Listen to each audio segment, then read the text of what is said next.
Hello and welcome to filler form. I am Aleem Akhtar, sociology teacher at filler form. So अभी हम लोग unit 2 यानी कि रिसर्च मेथडोलॉजी कर रहे हैं।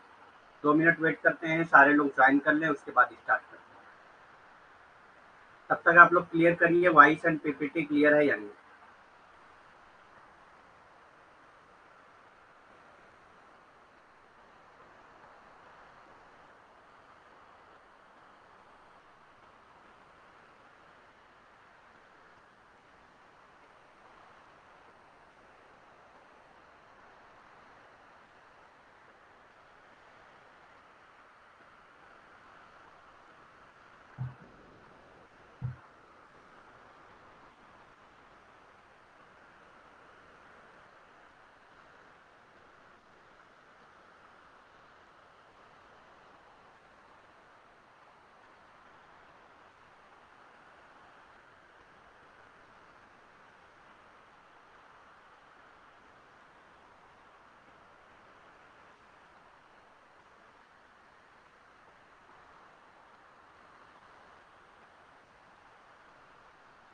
1 मिनट।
वन मिनट स्टार्ट करते हैं, थोड़ा इशू आ रहा है इसलिए थोड़ा सा।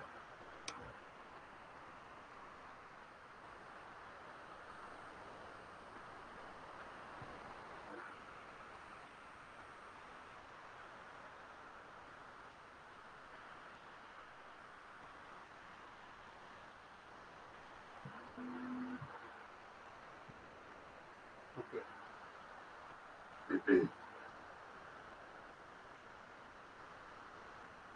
तो वॉइस पीपीटी क्लियर है ये बता दीजिए एक बार, उसके बाद स्टार्ट करते हैं हम लोग।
हाँ, क्लास का टाइम अब यही रहेगा। थोड़ा सा एक इशू आ रहा है, 1 मिनट देखता हूँ मैं, उसके बाद स्टार्ट करता हूँ।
ओके, स्टार्ट करते हैं।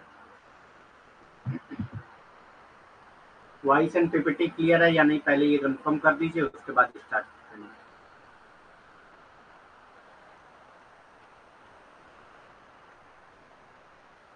नहीं, 8 बजे क्लास नहीं होगी अब। वॉइस पीपीटी क्लियर है?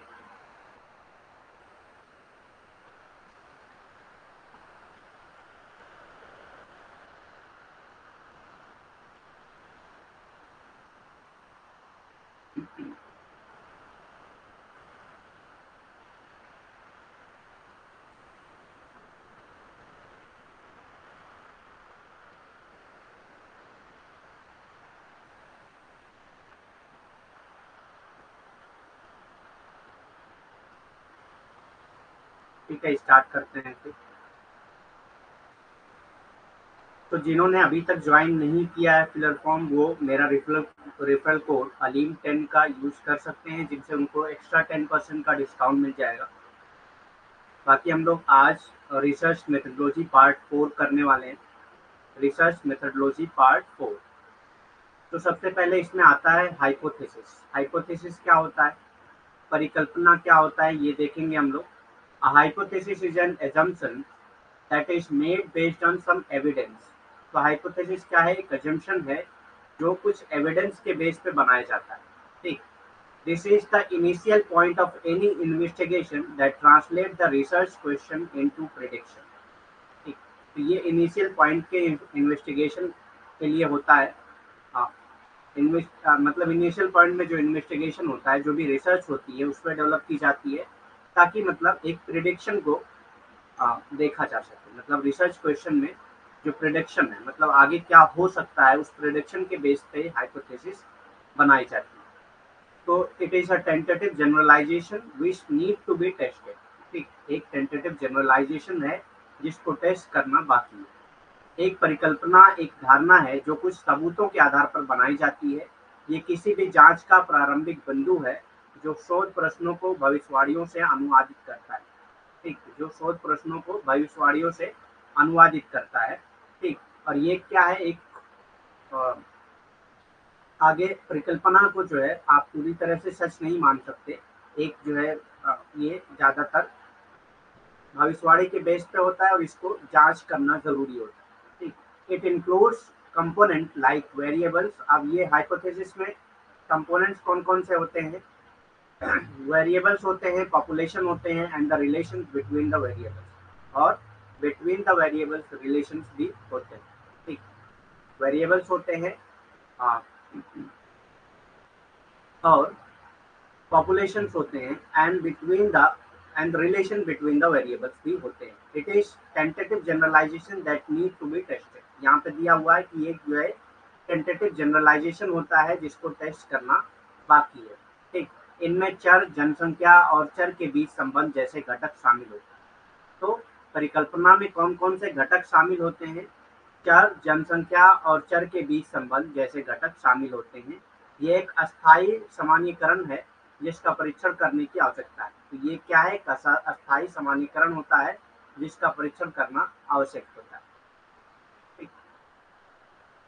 Characteristics of hypothesis. अब हाइपोथेसिस की कैरेक्टरिस्टिक कौन कौन सी होती है? हाइपोथेसिस की कैरेक्टरिस्टिक क्या कौन कौन सी होती है? परिकल्पना के लक्षण कौन कौन से होते हैं? The hypothesis should be clear and precise to consider it to be reliable. तो हाइपोथेसिस क्लियर होना चाहिए और प्रिसाइज होना चाहिए ताकि उसको रिलायबल माना जा सके। ठीक, उसको रिलायबल माना जा सके, ये जरूरी है उसके लिए कि हाइपोथेसिस जो है वो क्लियर हो और प्रिसाइज हो। ठीक, इसे विश्वसनीय बनाने के लिए परिकल्पना स्पष्ट और सटीक होनी चाहिए। तो स्पष्ट और सटीक जब तक नहीं होगी तब तक परिकल्पना जो है वो विश्वसनीय नहीं हो सकती। If the hypothesis is a relational hypothesis, अगर हाइपोथेसिस जो है वो रिलेशनल हाइपोथेसिस है। रिलेशनल हाइपोथेसिस किसको कहते हैं? जो दो चीजों के बीच में रिलेशंस बताता है। तो ऐसी अगर हाइपोथेसिस है then it should be stating the relationship between variable. तो ये जो है स्टेट मतलब वेरिएबल्स के बीच में रिलेशनशिप को स्टेट कर रहा हूँ, मतलब बता रहा हूँ। ठीक, अगर वो रिलेशनल हाइपोथेसिस है तो रिलेशन बताना जरूरी होगा। ठीक, ऐसा नहीं है कि रिलेशनल हाइपोथेसिस में कोई रिलेशन नहीं है वेरिएबल में और जो है आप बता नहीं रहे हैं हाइपोथेसिस में कि क्या रिलेशनशिप है। ठीक, यदि परिकल्पना एक संबंध परक परिकल्पना है तो इसे चरों के बीच के संबंध को बताते हुए होना चाहिए। ठीक, अगर संबंध के बीच परिकल्पना जो है एक संबंध परिकल्पना है, संबंध परक परिकल्पना है, तो इसे चरों के बीच संबंध बताते हुए होना चाहिए। ठीक,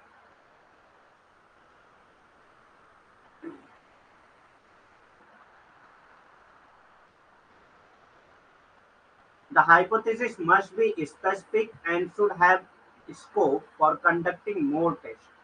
ठीक, तो स्पेसिफिक होना चाहिए, मतलब जिस विषय से रिलेटेड है, जिस सब्जेक्ट से रिलेटेड है उसी सब्जेक्ट स्पेसिफिक होना चाहिए और उसके अंदर ये स्कोप होना चाहिए और भी टेस्ट करने। ठीक, परिकल्पना विशिष्ट होनी चाहिए और अधिक परीक्षण करने की गुंजाइश होनी चाहिए। ठीक, तो विशिष्ट के साथ साथ जो है परिकल्पना ऐसी होनी चाहिए जिसमें ज्यादा से ज्यादा जो है आ, गुंजाइश हो परीक्षण करने की। ठीक, ज्यादा से ज्यादा गुंजाइश हो परीक्षण करने की।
The way of explanation of the hypothesis must be very simple, and it should also be understood that the simplicity of the hypothesis is not related to its significance. ठीक, तो जो हाइपोथेसिस आप एक्सप्लेन कर रहे हैं, the way of explanation of the hypothesis, hypothesis को explain करने का जो तरीका है वो बहुत सिंपल होना चाहिए। ठीक, और it should also be understood that simplicity of the hypothesis is not related to its significance. ठीक, ऐसा नहीं है कि जितना ज्यादा सिंपल होगी हाइपोथेसिस उतना ही वो सिग्निफिकेंस होगी, ऐसा जरूरी नहीं है। आप इतना भी सिंपल ना कर दें कि उससे जो है जो आपका स्पेसिफिक सब्जेक्ट है वही ना डिफाइन हो पाए। ठीक, तो ऐसा मतलब ये नहीं समझना है सिंप्लिसिटी ऑफ द हाइपोथेसिस से कि वो सिग्निफिकेंस है। ठीक, वो रिलायबल है। परिकल्पना की व्याख्या का तरीका अत्यंत सरल होना चाहिए, और ये भी समझ लेना चाहिए कि परिकल्पना की सरलता का उसके महत्व से कोई संबंध नहीं है। ठीक, परिकल्पना की व्याख्या का तरीका बहुत सरल होना चाहिए, लेकिन उसके साथ साथ ये भी समझना चाहिए कि अगर कोई परिकल्पना जो है सरल है तो जरूरी नहीं है कि उसका महत्व उससे ज्यादा हो जाएगा। ठीक, सोर्सेज ऑफ हाइपोथेसिस, तो हाइपोथेसिस के सोर्सेज क्या हैं, कहाँ से आपको हाइपोथेसिस मिलती हैं, परिकल्पना के स्रोत क्या हैं, कहाँ से आपको परिकल्पनाएं मिलती हैं, वो देखते हैं हम। तो सबसे पहला आता है the resemblance between the phenomena. अगर दो फिनोमेना के बीच में कोई समानता है, कोई रिजेम्बलेंस है, तो उससे भी हमको हाइपोथेसिस मिलती है। एक दो फिनोमेना के बीच में कोई सिमिलरिटी है तो उससे भी हमको हाइपोथेसिस मिलती है। घटना के बीच कोई समानता अगर पाई जाती है तो उससे हमको परिकल्पना मिलती है। Observation from past studies, past studies से जो ऑब्जर्वेशन होती है उससे भी हमको हाइपोथेसिस मिलती है। ठीक, पास्ट ऑब्जर्वेशन से जो हाइपोथेसिस मिलती है, और जो past observation from the past studies से जो भी ऑब्जर्वेशन हमको मिलती है उससे भी हमको आसानी होती है हाइपोथेसिस को डेवलप करने में।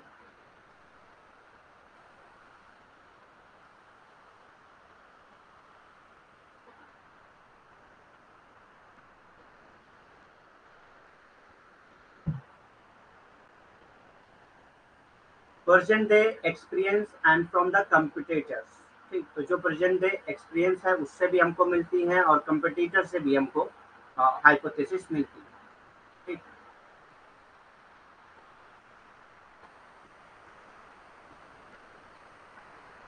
तो पिछले अध्ययनों, वर्तमान के अनुभवों और प्रतिस्पर्धियों से अवलोकन। ठीक, तो पिछले अध्ययन से, वर्तमान के अनुभव से और प्रतिस्पर्धियों के अवलोकन से भी हमको हाइपोथेसिस मिलती है।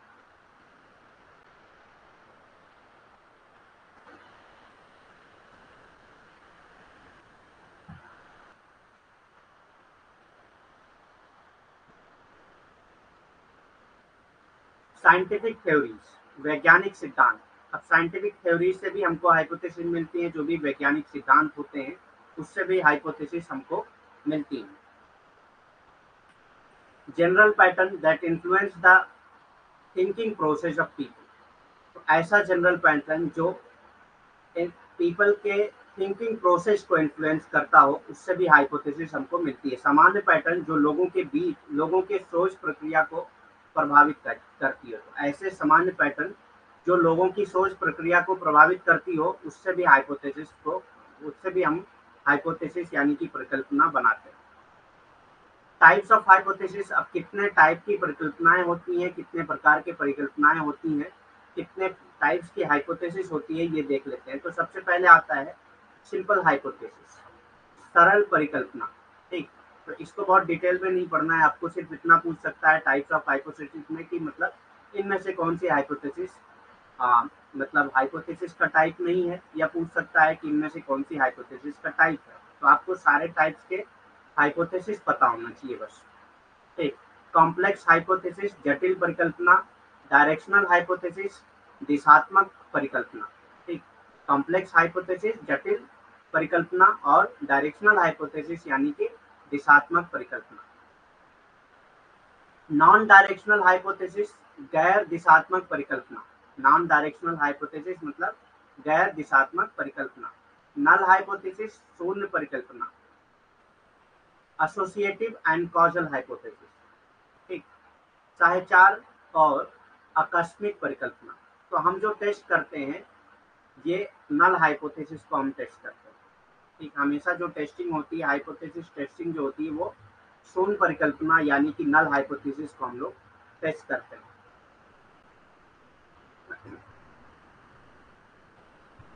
रिसर्च क्वेश्चन, प्रश्न का अनुसंधान। A research question is a question that a study और research project aims to answer, ठीक। एक रिसर्च क्वेश्चन क्या है? A research question is a question that a study और research project aims to answer. जब आप रिसर्च करने जाते हैं तो आप कुछ रिसर्च क्वेश्चंस बनाते हैं, तो वो जो रिसर्च क्वेश्चन आप बनाते हैं उसी को रिसर्च क्वेश्चन कहा जाता है।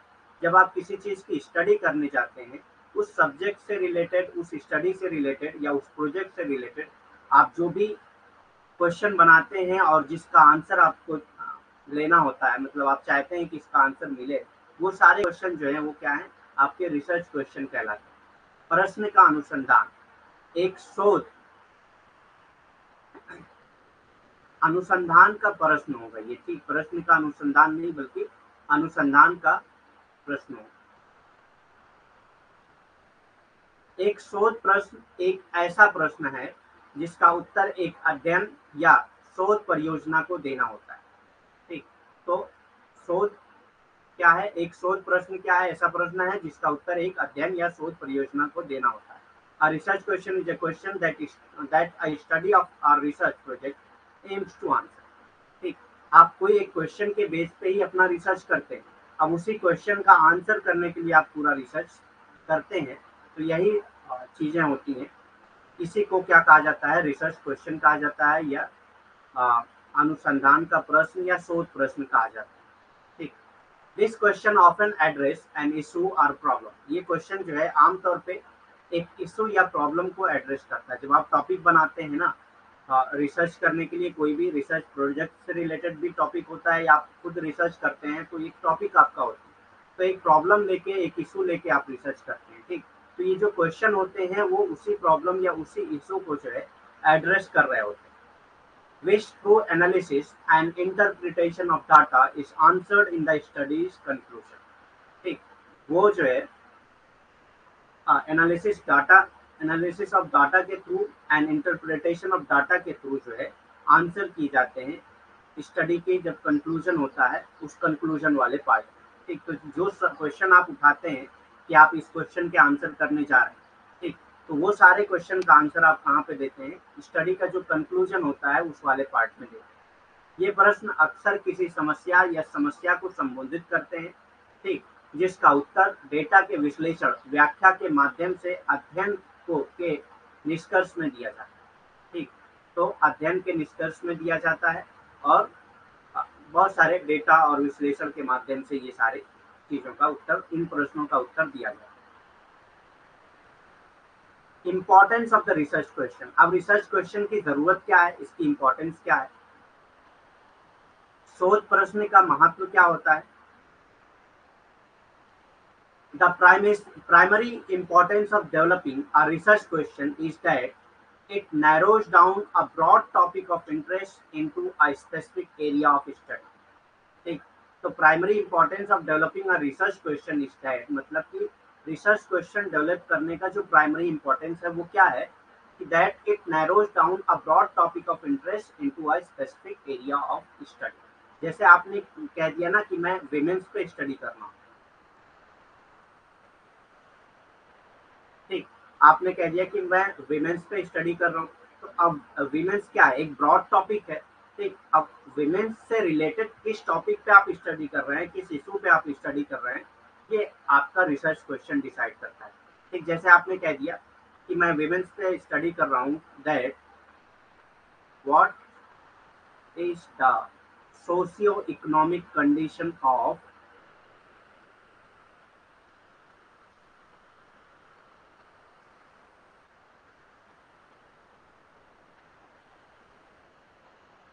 विमेन ऑफ यूपी, ठीक।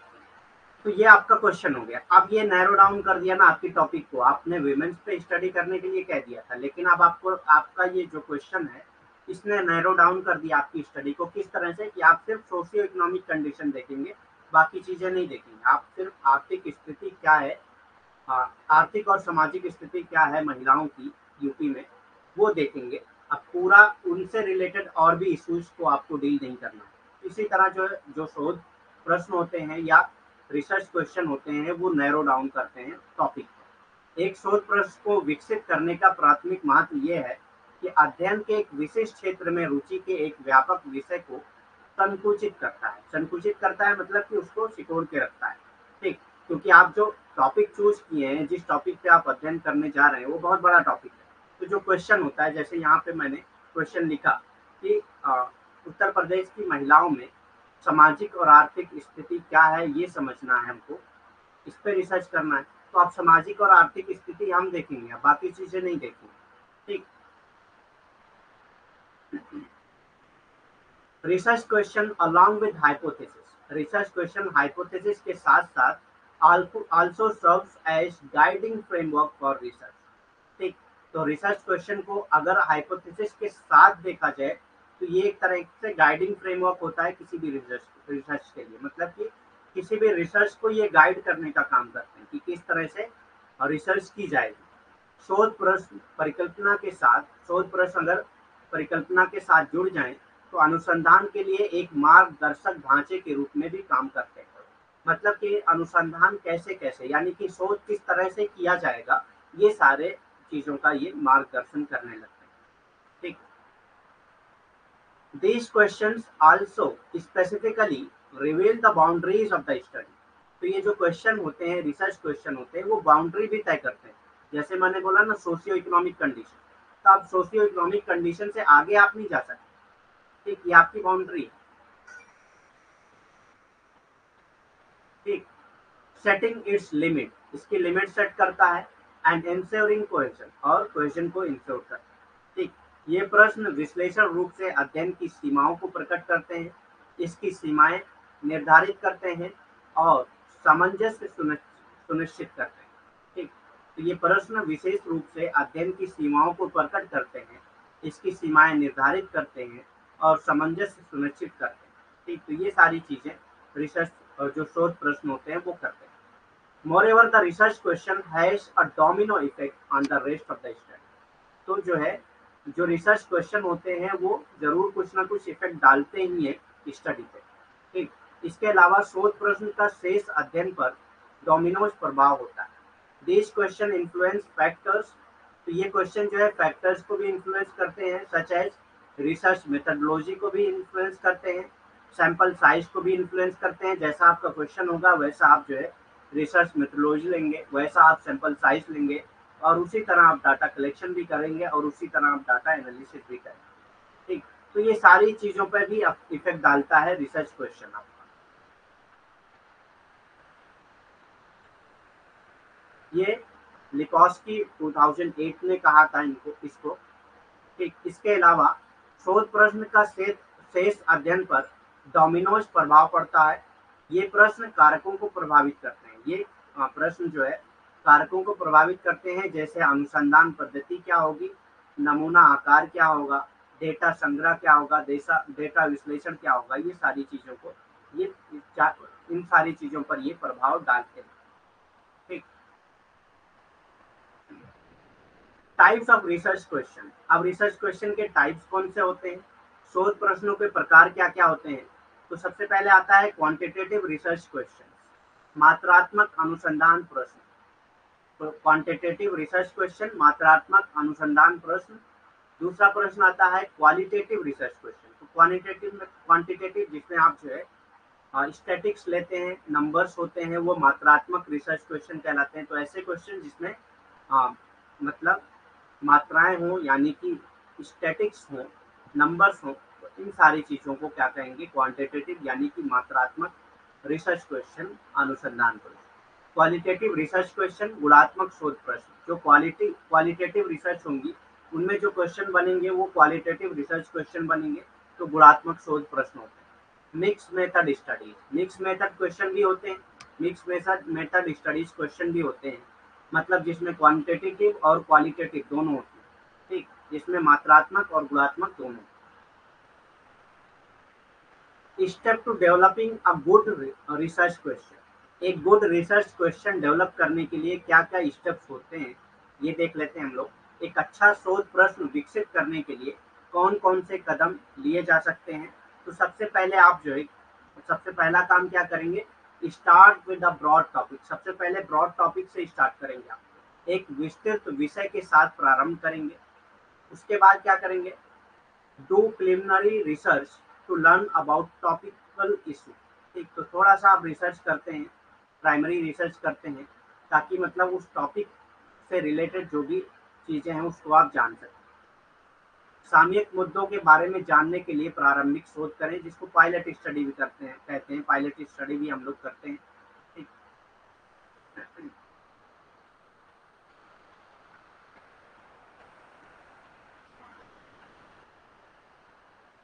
Narrow down your topic and determine potential research question. उसके बाद धीरे धीरे नैरो डाउन करिए अपनी टॉपिक को, और जो है रिसर्च क्वेश्चन को डिटरमाइन कर सकते हैं। अपने विषय को संक्षिप्त करें और संभावित शोध प्रश्नों का निर्धारण करें। उसके बाद evaluate the soundness of your research question. तो अपने रिसर्च क्वेश्चन की साउंडनेस को इवेलुएट करें, मतलब वो रिसर्च क्वेश्चन सही है या नहीं, उसको आप चेक करें। ठीक, अपने शोध प्रश्न की मजबूती का मूल्यांकन करें कि कितना आपका रिसर्च क्वेश्चन जो है मजबूत है। तो उसमें आप क्या क्या देखेंगे, फिजिबल है या नहीं, इंटरेस्टिंग है या नहीं, नॉवेल है, एथिकल है या रिलेवेंट है या नहीं। ये सारी चीजें आप देखेंगे जब आप जो है साउंडनेस चेक करेंगे रिसर्च क्वेश्चन की। संभव है, मतलब जो रिसर्च क्वेश्चन, जो रिसर्च आप पूछ रहे हैं वो संभव है या नहीं, जो शोध प्रश्न आप बना रहे हैं उसका आंसर संभव है या नहीं, दिलचस्प है क्या या नहीं, उपन्यास है या नहीं, ठीक, नैतिक है या नहीं, या उपयुक्त है या नहीं। ठीक, तो ये सारी चीजें आपको देखना होता है जब आप उसकी मजबूती को चेक कर रहे हो। ठीक, एंड द फिफ्थ यानी कि लास्ट वन जो है वो क्या है, construct your research question properly, और अच्छी तरीके से अपने रिसर्च क्वेश्चन बनाएं। तो ये 5 स्टेप अगर आप फॉलो करते हैं तो आप एक गुड रिसर्च क्वेश्चन बना सकते हैं। ठीक, अपने शोध प्रश्न का ठीक से निर्माण करें। ठीक, अपने शोध प्रश्न का ठीक से निर्माण करें।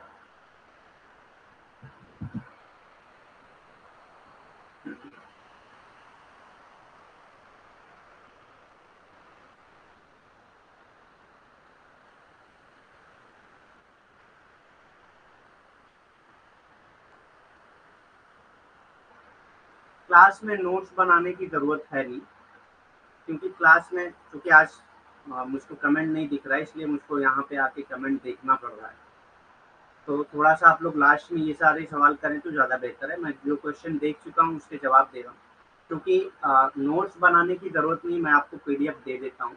तो आप क्लास सिर्फ सुनिए बैठ के, ठीक, ध्यान दीजिए कि क्या बताया जा रहा है, कैसे पढ़ाया जा रहा है। ठीक, उसके बाद जब आपको पीडीएफ मिल जाए विद इन 1 आवर या 2 आवर या दूसरे दिन तक आपको पीडीएफ मिल ही जाती है उसकी।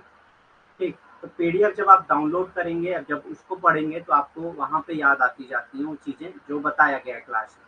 तो उससे आप नोट्स बनाएं तो ज़्यादा बेहतर होगा। वैसे पीडीएफ जो दी जाती है वो नोट्स के फॉर्म में ही होती है, तो उसको नोट्स बनाने की ज़रूरत भी नहीं है, पढ़ सकते हैं। लेकिन अगर फिर भी आप जो है हैंड रिटन नोट्स बनाना चाहें तो उस पीडीएफ से बनाएं, क्लास में ना बनाएं तो बेहतर होगा।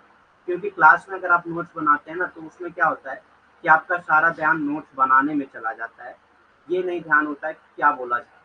ठीक, तो बेहतर होगा कि आप नोट्स अभी ना बनाएं, जब आपको पीडीएफ मिल जाए उसी पीडीएफ से आप नोट्स बनाएं।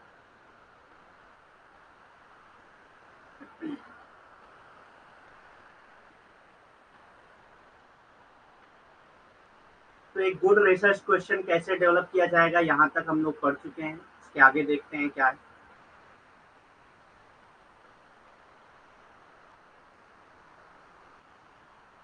What is a research objective. Research objective क्या है, अब ये जो रिसर्च क्वेश्चन है उसके ऑब्जेक्टिव क्या है, एक शोध उद्देश्य क्या है। Research objective describe what your research project intend to accomplish. ठीक, तो रिसर्च ऑब्जेक्टिव क्या होता है, अब रिसर्च में एक जब आप रिसर्च करते हैं तो एक रिसर्च ऑब्जेक्टिव का भी पार्ट होता है कि आपका रिसर्च क्या करना चाह रहा है। ठीक, तो जो एम होता है आपका उस रिसर्च से, वही आपका रिसर्च ऑब्जेक्टिव होता है। Research objective describe what your research project intend to accomplish.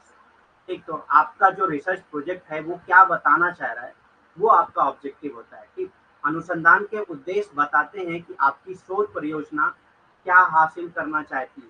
ठीक, तो आप जो शोध करने चाह रहे हैं उससे क्या हासिल होगा, ये आपका रिसर्च ऑब्जेक्टिव होता है।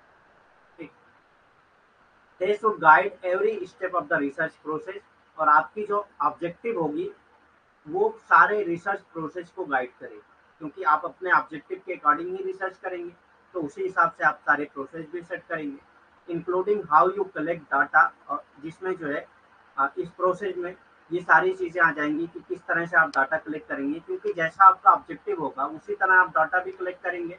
बिल्ड योर आर्गूमेंट, किस तरह आप जो है अपने आर्गूमेंट को बिल्ड करेंगे, एंड डेवलप योर कंक्लूजन, और किस तरह आप कंक्लूजन डेवलप करेंगे, क्योंकि कंक्लूजन में आप वो सारी चीजें बताएंगे ना कि जो आपका रिसर्च ऑब्जेक्टिव था वो पूरा हुआ है या नहीं हुआ।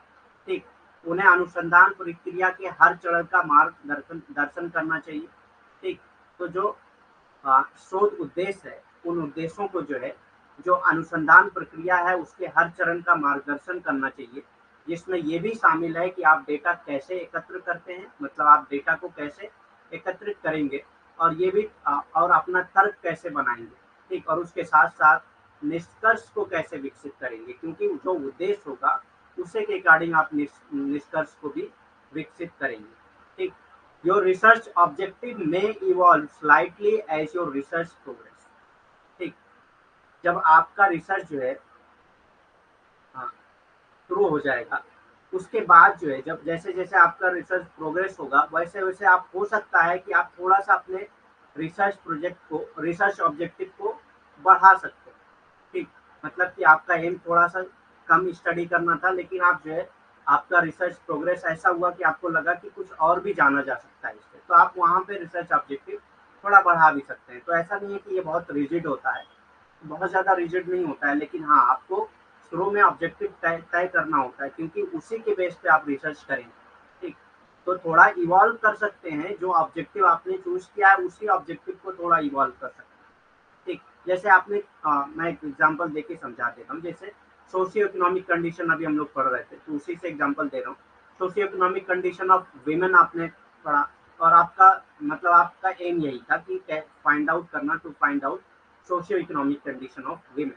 ठीक, उसके बाद जो आपने थोड़ा सा इसको इवॉल्व कर दिया उसको, कि इस सोशियो इकोनॉमिक कंडीशन की वजह से जो है उनकी लाइफ में क्या चेंजेस आए।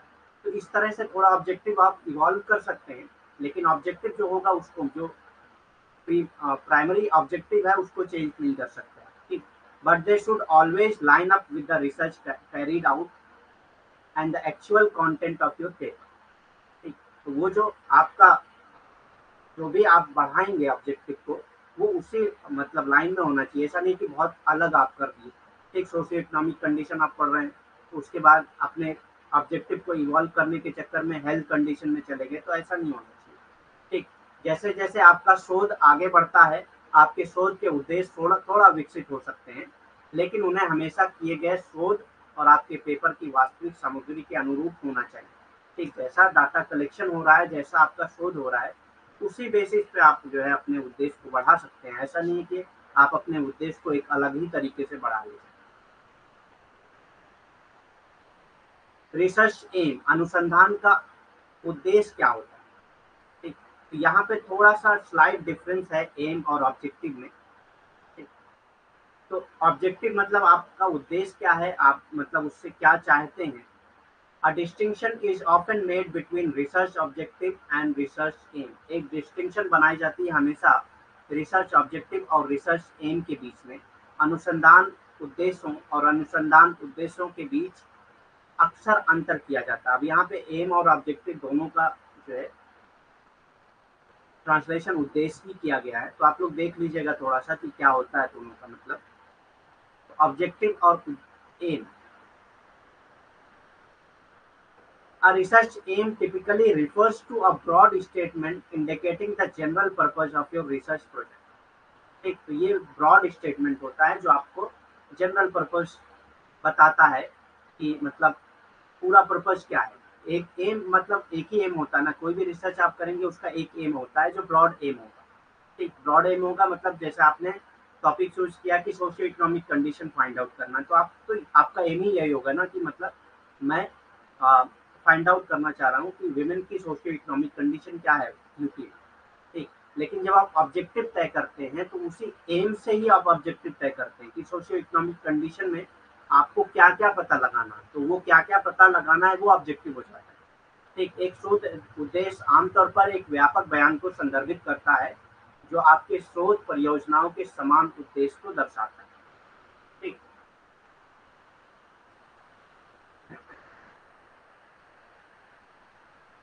It should appear at the end of your problem statement, ठीक। तो आपके प्रॉब्लम स्टेटमेंट के एंड में ही आपका एम दिखना चाहिए कि आपका एम क्या है। बिफोर योर रिसर्च ऑब्जेक्टिव, आपके रिसर्च ऑब्जेक्टिव से पहले आपका रिसर्च एम क्या है वो आपको डिस्क्राइब करना होगा, ठीक। जो आप रिसर्च लिखेंगे तो रिसर्च को लिखते वक्त पहले आप प्रॉब्लम स्टेटमेंट लिखेंगे, उसके बाद जो है एम लिखेंगे, ऑब्जेक्टिव से पहले एम लिखेंगे। ये आपके समस्या कथन के अंत में आपके शोध उद्देश्यों से पहले दिखाई देना चाहिए, ठीक। तो शोध के जो उद्देश्य हैं यानी कि जो ऑब्जेक्टिव है उससे पहले ये जो है आपका एम क्या है उससे वो लिखना होगा।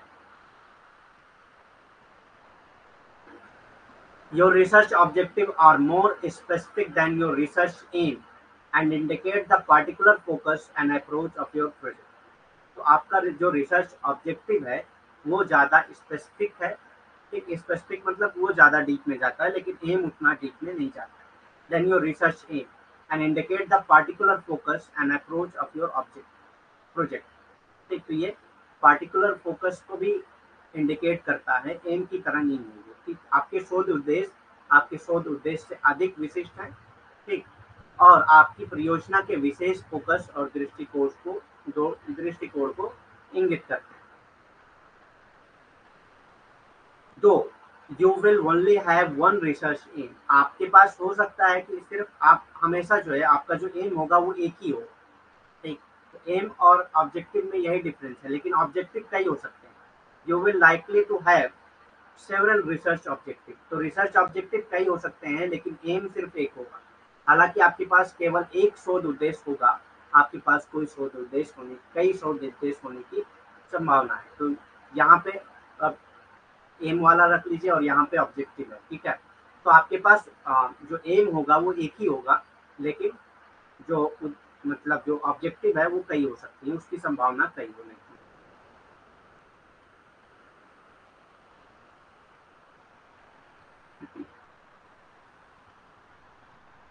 Y are research objectives important, अब रिसर्च ऑब्जेक्टिव क्यों इम्पोर्टेंट है ये देखते हैं। शोध के उद्देश्य क्यों महत्वपूर्ण है ये देखेंगे हम लोग।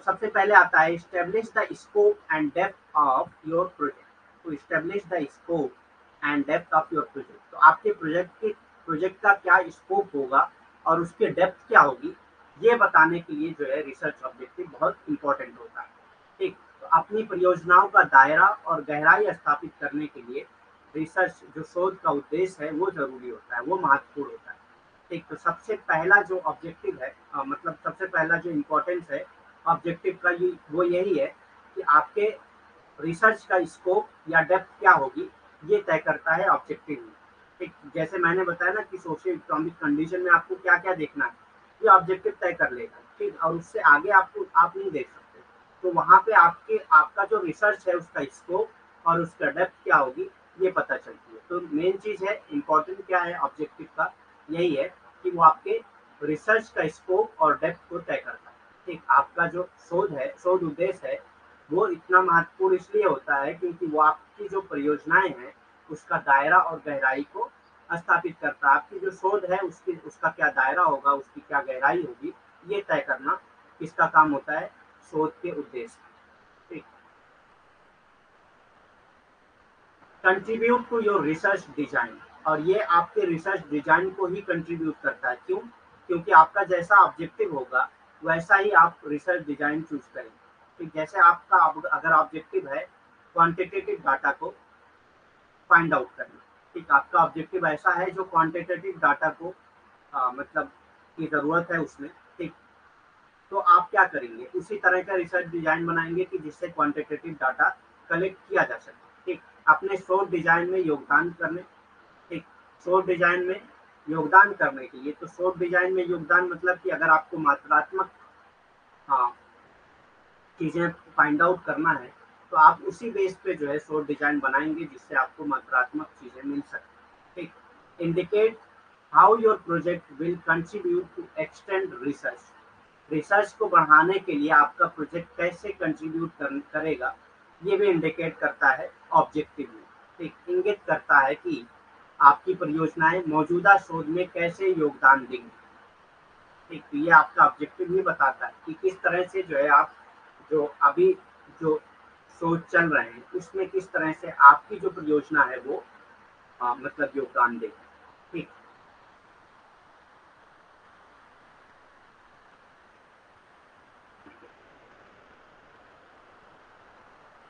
नेक्स्ट कॉन्सेप्ट आता है इथनो मेथडोलॉजी। इथनो मेथडोलॉजी निर्वंश विज्ञान। इथनो मेथडोलॉजी यानी कि निर्वंश विज्ञान। Ethnomethodology was developed by Garfinkel as a challenge to orthodox sociology। तो हम लोग पढ़ चुके हैं 26 थिंकर्स को पढ़ते वक्त ही कि जो इथनोमेथोडोलॉजी का कॉन्सेप्ट है, जो मतलब जो मेथोडोलॉजी है ये वो डेवलप किया है किसने, गार्फिंकल ने डेवलप किया। ठीक, तो गार्फिंकल ने डेवलप किया है। और ये क्यों डेवलप किया है गार्फिंकल ने, ताकि ऑर्थोडॉक्स सोशोलॉजी को चैलेंज किया जा सके। ठीक, निर्वंश विज्ञान एथनोमेथोडोलॉजी को गार्फिंकल यानी कि निर्वंश विज्ञान को गार्फिंकल द्वारा रूढ़िवादी समाजशास्त्र के लिए, तो जो रूढ़िवादी समाजशास्त्र थे उनको चुनौती देने के लिए इस निर्वंश विज्ञान को विकसित किया गया था। और किसने विकसित किया था, गार्फिंकल ने किया। ठीक, तो ये चीजें आपको ध्यान रखना है। वैसे भी हम लोग 26 थिंकर में पढ़ चुके हैं इथनोमेथोडोलॉजी क्या होती है और किसने इसको विकसित किया। ठीक, ethnomethodology is an approach that stresses the ambiguity of language and action। मतलब निर्वंश विज्ञान जो है एक ऐसा दृष्टिकोण है जो भाषा और क्रिया की अस्पष्टता पर बल देता है। तो ये ज्यादातर किस पे फोर्स ज्यादातर किस पे स्ट्रेस डालता है, ये लैंग्वेज और एक्शन। ठीक, लैंग्वेज और एक्शन जो है उसका उसके एम्बिग्युइटी पे ज्यादातर ये फोकस करता है। ठीक, निर्वंश विज्ञान जो है वो ज्यादातर भाषा और क्रिया की अस्पष्टता पर बल देता है। Rather than assume that we understand what means when they say or do something। ठीक, तो जब कोई कुछ करता है या कुछ कहता है उस वक्त वो क्या कह रहा है ये समझने के बजाय। ठीक, जैसे कि आपने कोई भाषा भाषा मतलब कोई लैंग्वेज है, कोई वर्ड है, अब किसी ने उसको कहा है या कोई एक्शन है जो किसी ने किया है। ठीक, तो जिसने कहा है और जिसने किया है उसको मतलब अगर आप ये समझने जाएंगे कि उसने किस कॉन्टेक्स्ट में कहा है और किस मीनिंग से कहा है, उसको समझने के बाद बजाय जो है इथनोस क्या करते हैं, ethnos argue that we have to struggle for their meaning and that every situation is characterised by search for common understanding. और इथनोस जो है यानी कि इथनोमेथोडोलॉजी में ये नहीं देखा जाता है कि जिसने वो वर्ड बोला है जिसकी मीनिंग हम लोग समझने की कोशिश कर रहे हैं, या जिसने वो एक्शन किया है जिसकी मीनिंग समझने की हम लोग कोशिश कर रहे हैं, वो उसके बजाय जो है हमको एक कॉमन मीनिंग निकालना चाहिए जो हर कोई उस वर्ड से निकालता है। ठीक, तो हर वर्ड की एक कॉमन मीनिंग होती है, तो उसी कॉमन मीनिंग को समझने की कोशिश करना चाहिए। मेन चीज ये कहना चाहिए कि हर सिचुएशन में मतलब हमको ये सोचना चाहिए कि हर सिचुएशन में जो आदमी वो अगर वो आदमी कोई वर्ड बोल रहा है तो उस वर्ड की हर जगह पे हर सिचुएशन में सेम मीनिंग होगी। या कोई आदमी अगर कोई एक्शन कर रहा है तो उस एक्शन की हर जगह पे सेम मीनिंग है। तो ये समझने की कोशिश करते हैं जो निर्वंश विज्ञान वाले होते हैं यानी कि जो इथनोस होते हैं। ये मानने के बजाय कि हम समझते हैं कि जब वे कहते हैं या कुछ करते हैं तो इसका मतलब क्या है। ठीक, तो जब कह रहे हैं या जब कर रहे हैं उस वक्त उसका मतलब निकालने के बजाय जो निर्वंशी होते हैं वो क्या करते हैं, वो तर्क देते हैं कि हमें उनके अर्थ के लिए संघर्ष करना पड़ता है। ठीक, उनके अर्थ के लिए उनके अर्थ को समझना चाहिए, बस यही कहना चाह रहे हैं वो कि उनके अर्थ को समझने की कोशिश करना चाहिए कि और ये भी समझना चाहिए कि हर स्थिति सामान्य समझ की खोज की विशेषता है। ठीक, तो हर स्थिति में एक समान समझ होती है। ठीक, जो भी लैंग्वेज बोली जाती है उसकी एक सामान्य समझ होती है, जो भी एक्शन किया जाता है उसकी एक सामान्य समझ होती है। ठीक, the social world is therefore built up of arbitrary rules. और इथनोज ये भी मानते हैं कि सोशल वर्ल्ड जो है वो आर्बिट्ररी रूल से बनाए गए, made up of a dense and often contradictory set of tacit understanding about what is going on. इसलिए सामाजिक दुनिया मनमाने नियमों से बनी है।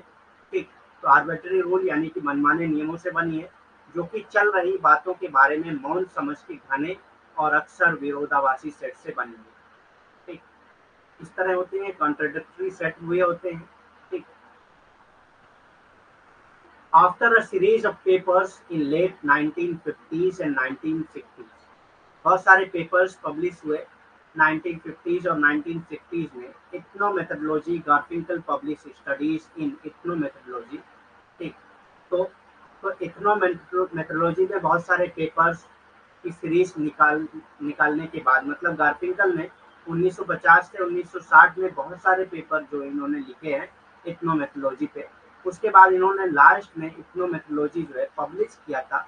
एक बुक थी जो इथनोमेथोडोलॉजी के नाम से पब्लिश हुई थी, वो 1967 में पब्लिश की गई। ठीक, 1950 और 1960 के दशक के उत्तरार्ध में एथनोमेथोडोलॉजी यानी कि निर्वंश विज्ञान पर पत्रों की एक श्रृंखला के बाद, तो पहले इन्होंने कई सारे पत्र लिखे, उसके बाद उस श्रृंखला के बाद इन्होंने लास्ट में जाकर एक एथनोमेथोडोलॉजी नाम की एक पुस्तक लिखी, जो 1967 में प्रकाशित हुई। ठीक, तो ये सारी चीजें आपको पता होना चाहिए।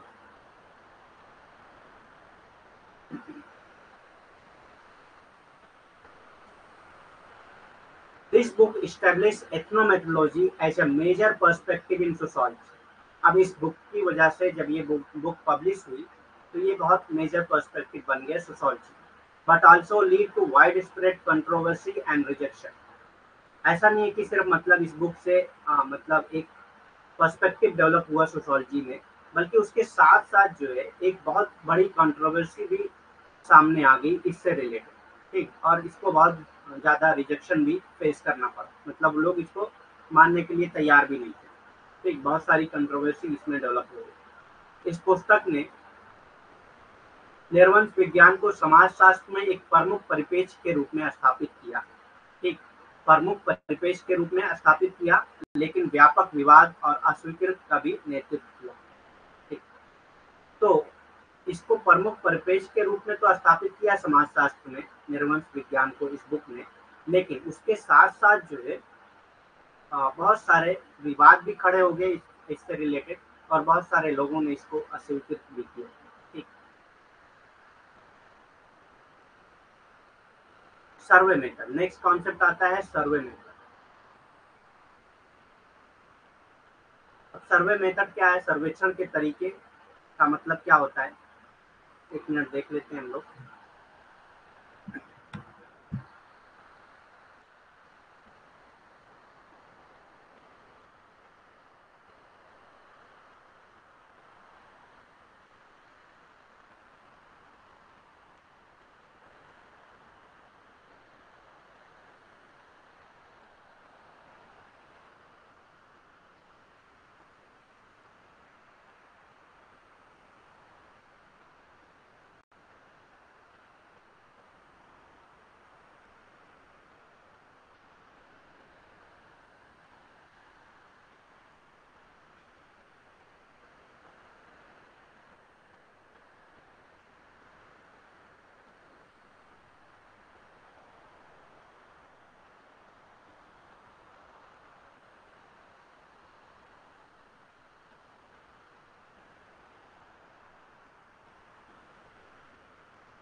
तो इकोनोमेट्रोलॉजी हम लोग पढ़ चुके हैं, गार्फिंकल ने डेवलप किया है इसको। नेक्स्ट हम लोग पढ़ने जा रहे हैं सर्वे मेथड। तो सर्वे मेथड क्या होता है? ठीक, आपने सर्वे मेथड के बारे में बहुत पढ़ा होगा पीजी में। ठीक, सर्वे के बारे में बहुत पढ़ा होगा।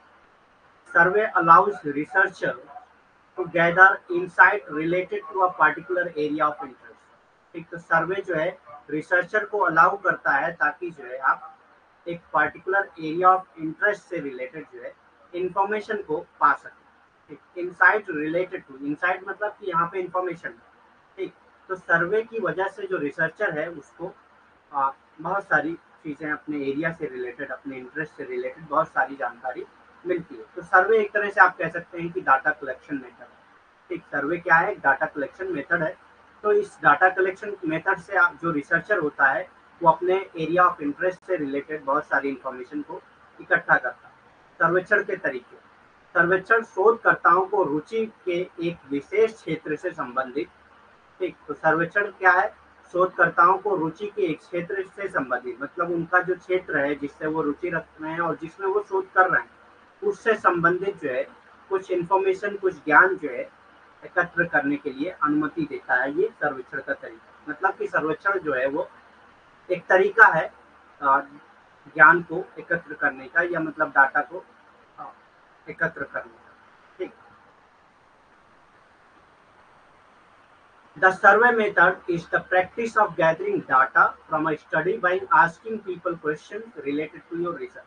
तो सर्वे में देखा होगा आपने, आपके घर पे भी सर्वे कई बार आते होंगे करने लोग, जो सरकारी कर्मचारी होते हैं वो सर्वे करने आते हैं, तो आपसे क्वेश्चन पूछते हैं, आप उसका जवाब देते हैं, फिर वो जो है उसको रिकॉर्ड करते हैं, ठीक। तो सर्वे मेथड के जरिए क्या होता है, आप डाटा गैदर करते हैं, ठीक। The survey method is the practice of gathering data from a study, एक स्टडी से रिलेटेड डाटा आप गैदर करते हैं, और इसमें क्या करते हैं, आप लोगों से क्वेश्चन पूछते हैं और फिर उसको रिकॉर्ड करते हैं, और जो क्वेश्चन आप पूछेंगे वो उसी रिसर्च से रिलेटेड क्वेश्चन पूछते हैं, ठीक। सर्वेक्षण पद्धति लोगों से आपकी शोध से संबंधित प्रश्न पूछकर एक अध्ययन के लिए डेटा एकत्र करने का अभ्यास है, ठीक। तो लोगों से क्वेश्चन पूछते हैं और किस संबंधित, अपने शोध से संबंधित ही क्वेश्चन पूछते हैं उसको, ठीक। तो आपने देखा होगा, आप अपनी लाइफ में भी आपने एक्सपीरियंस किया होगा, आपके घर पे बहुत से सर्वे करने वाले आते ही हैं, ठीक।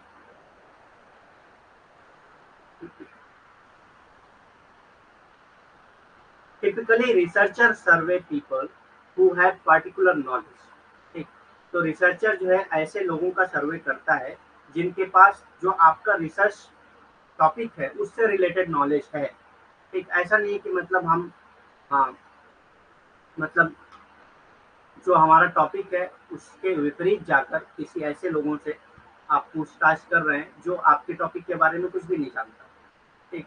तो typically researcher survey people who have particular knowledge, insight और experience related to the study। तो स्टडी से रिलेटेड उसके पास नॉलेज होना चाहिए, कुछ एक्सपीरियंस होना चाहिए, तभी आप उससे पूछ सकते हैं ना। जैसे आपने अगर कोविड टाइम पे जो प्रॉब्लम हुई उससे रिलेटेड आप सर्वे कर रहे हैं, ठीक, और ऐसी जगह पे जाके कर रहे हैं जहाँ के लोग ये जानते ही नहीं कि कोविड क्या होता है, ठीक, तो आपको कुछ नहीं मिलेगा वहाँ पे।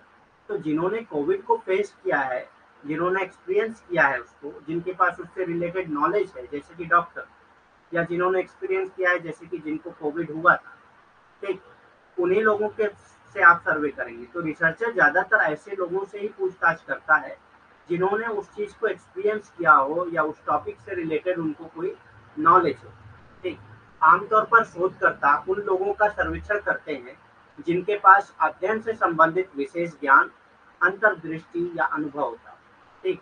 तो जो भी शोध है उससे संबंधित जो भी लोग हैं, आप उन्हीं लोगों का सर्वेक्षण करेंगे जो उसके बारे में कुछ ना कुछ जानता हो, उसके पास कुछ ज्ञान हो या उसको अनुभव किया हो। जैसे मैंने कोरोना का एग्जाम्पल दिया, ठीक। तो कोरोना के बारे में नॉलेज किसके पास होगी? डॉक्टर्स के पास। तो या तो आप डॉक्टर का सर्वेक्षण कर सकते हैं, ठीक, या तो उन लोगों का सर्वेक्षण कर सकते हैं जिन्होंने उसका अनुभव किया।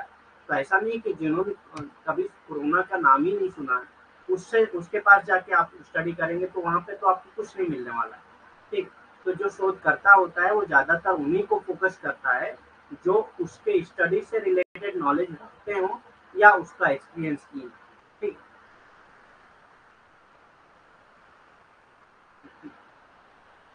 Researcher create a formal list of question, ठीक। तो रिसर्चर पहले से एक लिस्ट ऑफ क्वेश्चन बना लेता है। जैसे कि आपने देखा होगा जब आपके घर पे सर्वे करने वाले आते हैं तो उनके पास एक लिस्ट ऑफ क्वेश्चन होती है, उसमें क्या क्या पूछना होता है सारी चीजें लिखी हुई होती है, और वो पूछता जाता है और फिर उसको रिकॉर्ड करता जाता है, लिखता जाता है। To ask the participant and may distribute एक वन ऑन वन ऑनलाइन और इन द मेल, ठीक। कभी कभी जो सर्वे हैं वो ऑनलाइन भी होते हैं, मेल के जरिए भी होते हैं, आपके मेल पे भी आ जाता है। बहुत सारे सर्वे होते हैं, जैसे कंपनी के सर्वे होते हैं। आपने कंपनी से कोई सामान खरीदा, ऑनलाइन खरीदा, तो आपको एक फीडबैक फॉर्म आता है। तो वो फीडबैक फॉर्म क्या है, एक तरह का सर्वे है। ठीक, फीडबैक फॉर्म में आपसे ये भी पूछा जा सकता है कि आप किस टाइप के ड्रेस पसंद करते हैं। ठीक, आपका साइज क्या है, ड्रेस का साइज क्या है। तो ये क्या है, एक तरह का सर्वे मेथड है। ठीक, तो सर्वे जरूरी नहीं कि आप वहां पे जाके कर रहे हैं, मेल करके भी सर्वे हो सकता है कि आपने क्वेश्चन मेल कर दिया। कभी कभी आपने देखा होगा कि बहुत सारी कंपनियों के ऐसे सर्वे भी आते हैं, आपके मेल पे आया हुआ होता है, आपको वो अटेंड करना होता है। ठीक, तो मेल के जरिए भी सर्वे भेजे जाते हैं, सर्वे क्वेश्चन भेजे जाते हैं। ठीक, और डिस्ट्रीब्यूट भी किए जाते हैं। आपने देखा होगा कि आपके एरिया की में भी बहुत सारे ऑफलाइन भी डिस्ट्रीब्यूट किया जाता है कि इसको भर के आप लोग जमा कर दीजिए। ठीक, तो जरूरी नहीं है कि सर्वे मेथड में जो रिसर्चर या इन्यूमिनेटर है वो खुद फिलअप करे, लेकिन सर्वे मेथड में कई तरीके इस्तेमाल किए जा सकते हैं, चाहे वो ऑफलाइन मेथड हो, ऑनलाइन मेथड हो, या इन्यूमिनेटर खुद भर रहा हो, रिसर्चर खुद भर रहा हो, या जो रिस्पॉन्डेंट हो वो भर रहा हो। ठीक, कुछ भी हो सकता है। शोधकर्ता प्रतिभागियों से पूछने के लिए प्रश्नों के एक औपचारिक सूची बनाते हैं। ठीक, तो प्रश्नों की एक औपचारिक सूची बनाते हैं और इसे एक एक करके ऑनलाइन या मेल में वितरित कर सकते हैं। ठीक, तो या तो एक एक करके बांट दें सबको, या ऑनलाइन या मेल करके बांट दें। ठीक, दोनों तरीके से वो कर सकते हैं, दोनों तरीके से कर सकते हैं।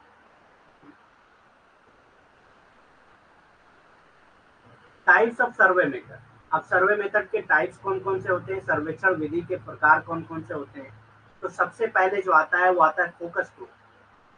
फोकस ग्रुप सर्वे।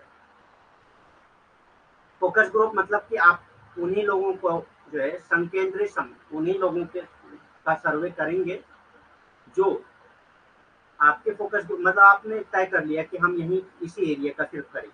ठीक, जैसे आप अपने विलेज का ही तय कर लिए, आपने सिटी का ही तय कर लिए कि हमको इसी एरिया में ही मतलब सर्वे करना है, तो वो आपका फोकस ग्रुप होगा। ठीक, वन ऑन वन इंटरव्यू। ठीक, इंटरव्यू के जरिए भी सर्वे हो सकता है, वन बाय वन आप इंटरव्यू कर रहे हैं। ठीक, एक से एक साक्षात्कार कर रहे हैं। टेलीफोन सर्वे भी हो सकता है, टेलीफोन से आप पूछते हैं।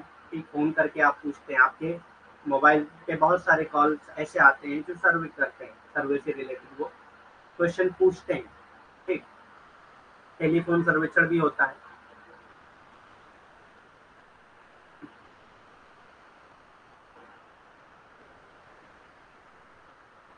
मेल इन सर्वे, मेल इन मतलब जो मेल करके सर्वे क्वेश्चन बेचे जाते हैं वो मेल इन सर्वे कहलाते हैं। ठीक, मेल इन सर्वे, मेल इन इन सर्वेक्षण मतलब कि ऐसे सर्वेक्षण जिसमें जो प्रश्न है वो मेल के जरिए भेजे जाते हैं। ठीक, और जो रिस्पॉन्डेंट होता है, जो रिसीवर होता है, वो उसको मतलब फिलअप करके या तो एक साइट दे दी जाती है, उस साइट को मेल के जरिए साइट भेज दी जाती है। जैसे आजकल गूगल फॉर्म वगैरह भेज दिए जाते हैं मेल पे। ठीक, जैसे आप उसको ओपन करते हैं, आप रिस्पॉन्स जो है उसमें ऐड करते हैं, वो उनको मिल जाता है। ठीक, लेकिन ऐसा भी हो सकता है कि उन्होंने क्वेश्चन भेजा, आप उसको प्रिंट करके फिर उसको भर के फिर दोबारा मेल कर रहे हैं, दोनों तरीके हो सकते हैं। ठीक, तो जो भी मेल के जरिए सर्वे क्वेश्चन आते हैं उसको मेल इन सर्वेज कहा जाता है या मेल इन सर्वेक्षण कहा जाता है। Panel sampling. ठीक, पैनल सैंपलिंग भी होता है, आप पैनल नमूनाकरण भी करते हैं, पैनल डिसाइड करते हैं।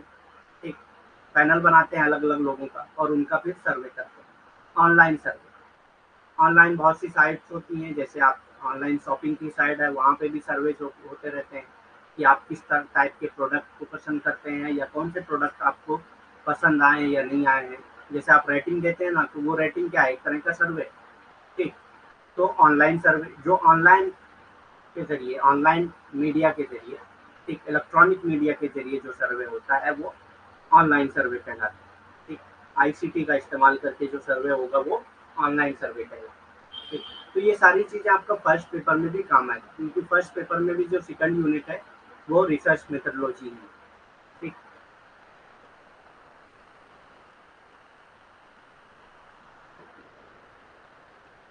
How to select a survey method.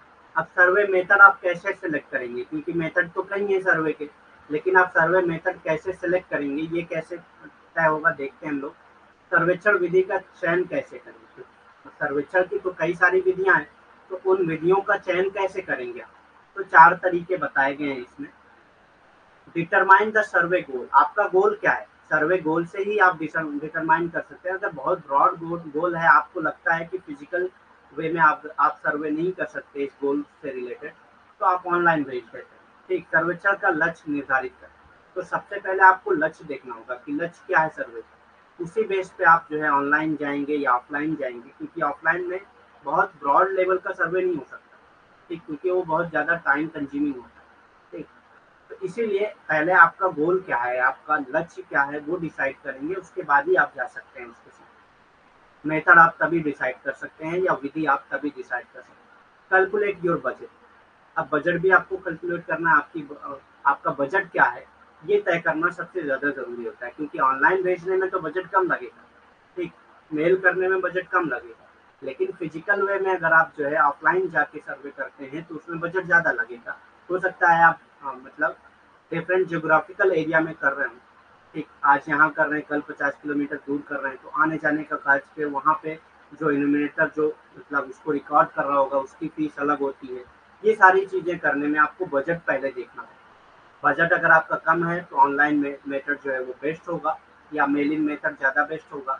लेकिन अगर बजट ज़्यादा है, आपके पास बजट अच्छा खासा है, ठीक, तो आप ऑफलाइन जाके सर्वे कर सकते हैं। ठीक, तो दोनों तरीके से आप सर्वे कर सकते हैं। बजट आपका कैसा है वो आपको डिसाइड उसी हिसाब से करना होगा। Create a list of question, अब क्वेश्चन किस टाइप के?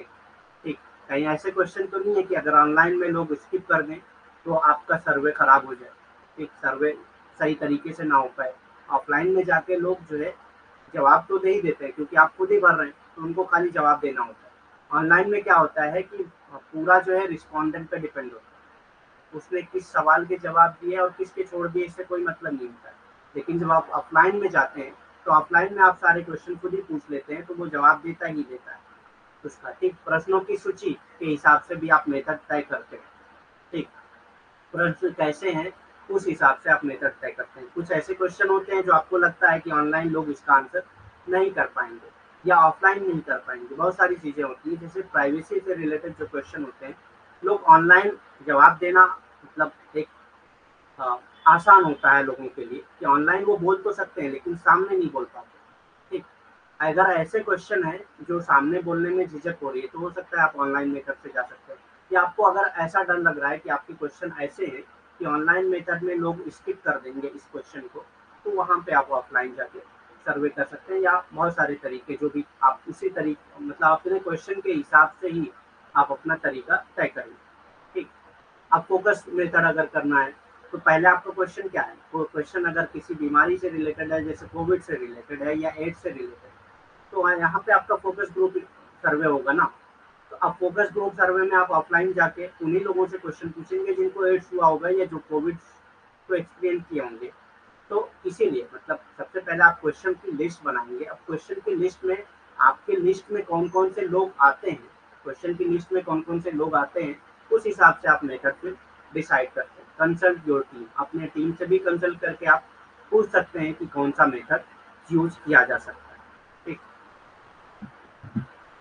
अपनी टीम से भी आप कंसल्ट करके पूछ सकते हैं कि कौन सा मेथड यूज किया जा सकता है।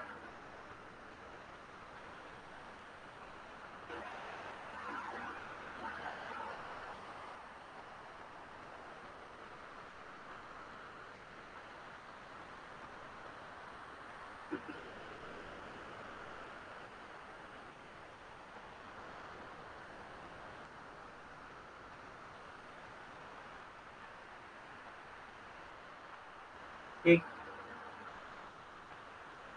नेक्स्ट देखते हैं advantage of survey method. Survey method का एडवांटेज क्या है, सर्वेक्षण विधि के लाभ क्या क्या है? So advantage of survey method में आता है they provide a broad range of information. Survey method में बहुत ब्रॉड रेंज ऑफ इंफॉर्मेशन मिल जाती है।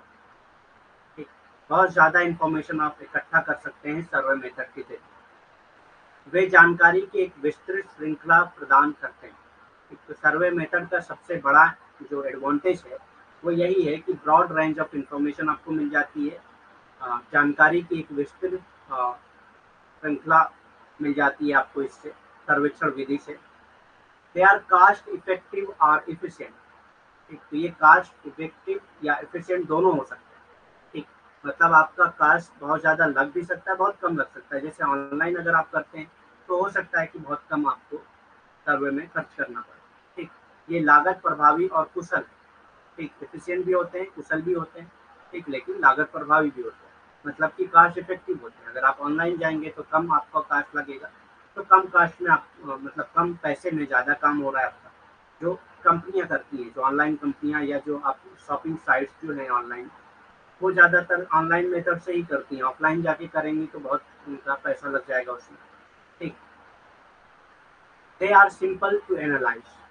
अब इसको बहुत आसान होता है, बहुत आसानी से आप इसको एनालाइज कर सकते हैं। जो सर्वे मेथड से जो डाटा इकट्ठा होते हैं उसको बहुत आप आसानी से एनालाइज कर सकते हैं।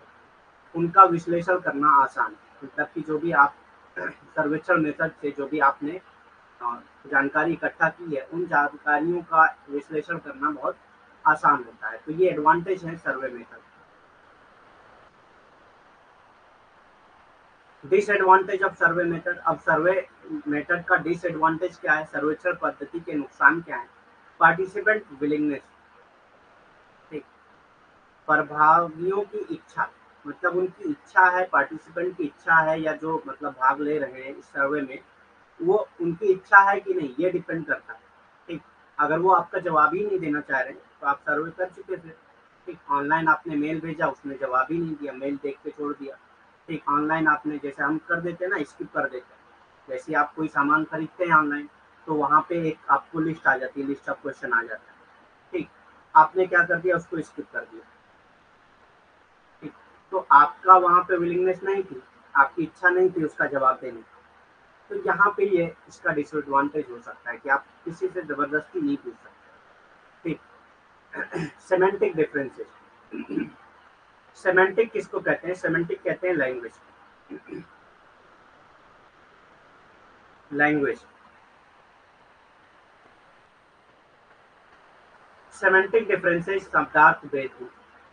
कि दोनों चीजें आ सकती हैं। आपने इंग्लिश इतनी टफ यूज कर ली कि जो सामने वाला जो जिसको सर्वे का जवाब देना था, वो आपकी इंग्लिश लैंग्वेज ही नहीं समझ रहा है। इंग्लिश तो समझ रहा है, लेकिन आपने इतने ऐसे टफ टफ वर्ड इसमें यूज किए हैं, ऐसे मतलब टफ शब्द यूज किए हैं उसमें कि जिसकी मीनिंग ही नहीं समझ रहा है वो, तो जवाब क्या दे? ठीक, या आपने ऐसी लैंग्वेज यूज कर ली कि जो वो समझ ही नहीं रहा।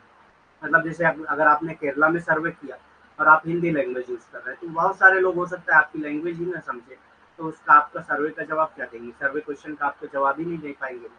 ठीक, तो दोनों चीजें हो सकती है। लैंग्वेज समझने वाली है, लेकिन आपने बहुत टफ लैंग्वेज यूज कर ली जो उसको हो सकता है ना समझ में आ रही हो, या आपने एकदम से डिफरेंट लैंग्वेज ही यूज कर ली जो उसको पता ही नहीं, वो लैंग्वेज वो बोल ही नहीं पाता है।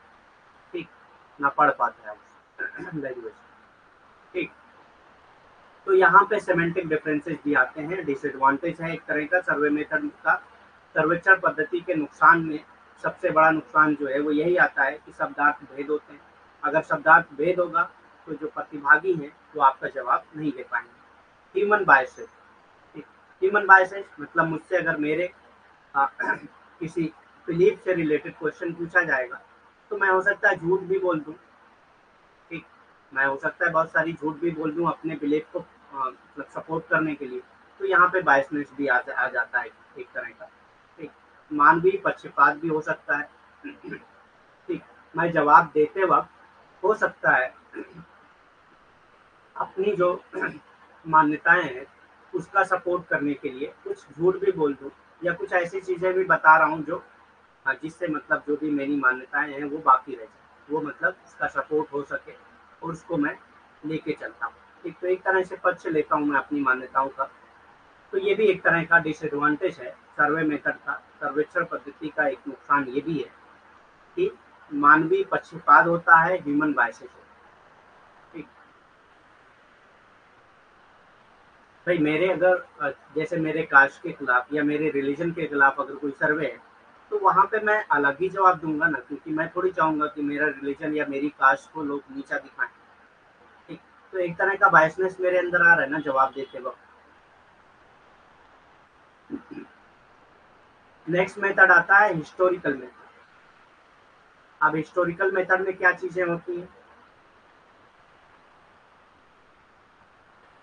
ऐतिहासिक विधि में क्या चीजें होती हैं?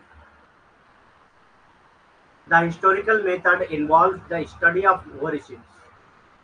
ठीक, तो हिस्टोरिकल मेथड में ओरिजिन्स की आप स्टडी करते हैं, डेवलपमेंट की करते हैं, ट्रांसफॉर्मेशन ऑफ सोशल इंस्टीट्यूशन की स्टडी करते हैं, तो इन सारी चीज़ों की स्टडी की जाती है। तो हिस्टोरिकल मेथड में ज़्यादातर हम लोग origin, development, transformation of social institution, इन सारी चीज़ों की स्टडी हम लोग करते हैं। ऐतिहासिक पद्धति में सामाजिक संस्थाओं की उत्पत्ति, विकास और परिवर्तन का अध्ययन शामिल है। ठीक, सामाजिक संस्थाओं की उत्पत्ति, विकास और परिवर्तन का अध्ययन शामिल होता है ऐतिहासिक विधि में, हिस्टोरिकल मेथड। क्योंकि आप उसकी पूरी हिस्ट्री देखते हैं, पूरा इतिहास देखते हैं, कहाँ से ये डेवलप हुआ, कैसे, कहाँ से इसका ओरिजिन हुआ, मतलब कहाँ से ये इसकी उत्पत्ति हुई, और उसके बाद जो है वो किस तरह से विकसित हुआ, किस तरह से डेवलप हुआ, किस तरह से उसमें परिवर्तन आया, ट्रांसफॉर्मेशन किस तरह से हुआ, ये सारी चीज़ें हम देखते हैं। In this method, a sociologist uses information pertaining to one or more societies over long period of time. तो लॉन्ग पीरियड ऑफ टाइम की स्टडी करता है सोशोलॉजिस्ट इसमें। ठीक, किसी एक या एक से ज़्यादा सोसाइटी की इंफॉर्मेशन जो है वो लॉन्ग टाइम स्टडी करता है। लॉन्ग टाइम मतलब कि मैं जो है 1950 से या 1850 या 1750 से लेकर आज तक का देख रहा हूँ, तो एक तरह का मतलब लॉन्ग पीरियड ऑफ टाइम हो गया ना। तो इसमें ज़्यादातर जो है लॉन्ग पीरियड ऑफ टाइम की स्टडी की जाती है, चाहे एक सोसाइटी से रिलेटेड या उससे ज़्यादा सोसाइटी से रिलेटेड चीज़ों की स्टडी जब भी सोशोलॉजिस्ट करता है तो वो लॉन्ग पीरियड ऑफ टाइम के लिए करता है। ठीक, एक पद्धति में एक समाजशास्त्री लंबे समय तक एक या एक से अधिक समाजों से संबंधित जानकारी का उपयोग करता है। ठीक, जैसे मैं किसी सोसाइटी, कोई एक समाज या उससे ज़्यादा समाज के बारे में मुझको स्टडी करना है, तो अब उस समाज का मतलब मैं हिस्ट्री देखूंगा ना पूरी, कि मतलब 1550 से लेकर 2023 तक उनके बीच में क्या डिफरेंसेस आए, किस तरह से उनका ओरिजिन हुआ। ठीक, तो 1500 में उनका ओरिजिन हुआ या उससे पहले हुआ, जब भी उनका ओरिजिन हुआ वहां से लेकर आज तक की मैं स्टडी करूंगा ना, तभी तो मुझको उनके ओरिजिन और उनका जो है डेवलपमेंट या उनका ट्रांसलेशन समझना है, उनकी उत्पत्ति, उनका विकास और उनके अंदर परिवर्तन क्या हुआ, ये सब समझने के लिए मुझको एक लॉन्ग पीरियड ऑफ टाइम की स्टडी करना पड़ेगा, लंबे समय की स्टडी करना पड़ेगा। तो समाजशास्त्री यही करते हैं उसमें। ठीक,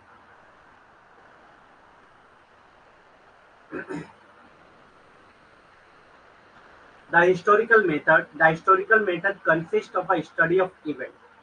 ठीक, तो हिस्टोरिकल मेथड में क्या होता है, स्टडी ऑफ इवेंट्स, इवेंट्स की स्टडी की जाती है, प्रोसेस की स्टडी की जाती है, इंस्टीट्यूशन ऑफ पास्ट सिविलाइजेशन की स्टडी की जाती है, पास्ट सिविलाइजेशन से रिलेटेड जो इंस्टीट्यूशन है उनकी स्टडी की जाती है, for the purpose of finding the origin और antecedents of contemporary social life and दस of understanding its nature and working, उनके नेचर और वर्किंग को भी समझने की कोशिश करते हैं हम लोग हिस्टोरिकल मेथड। ऐतिहासिक पद्धति में समकालीन सामाजिक जीवन की उत्पत्ति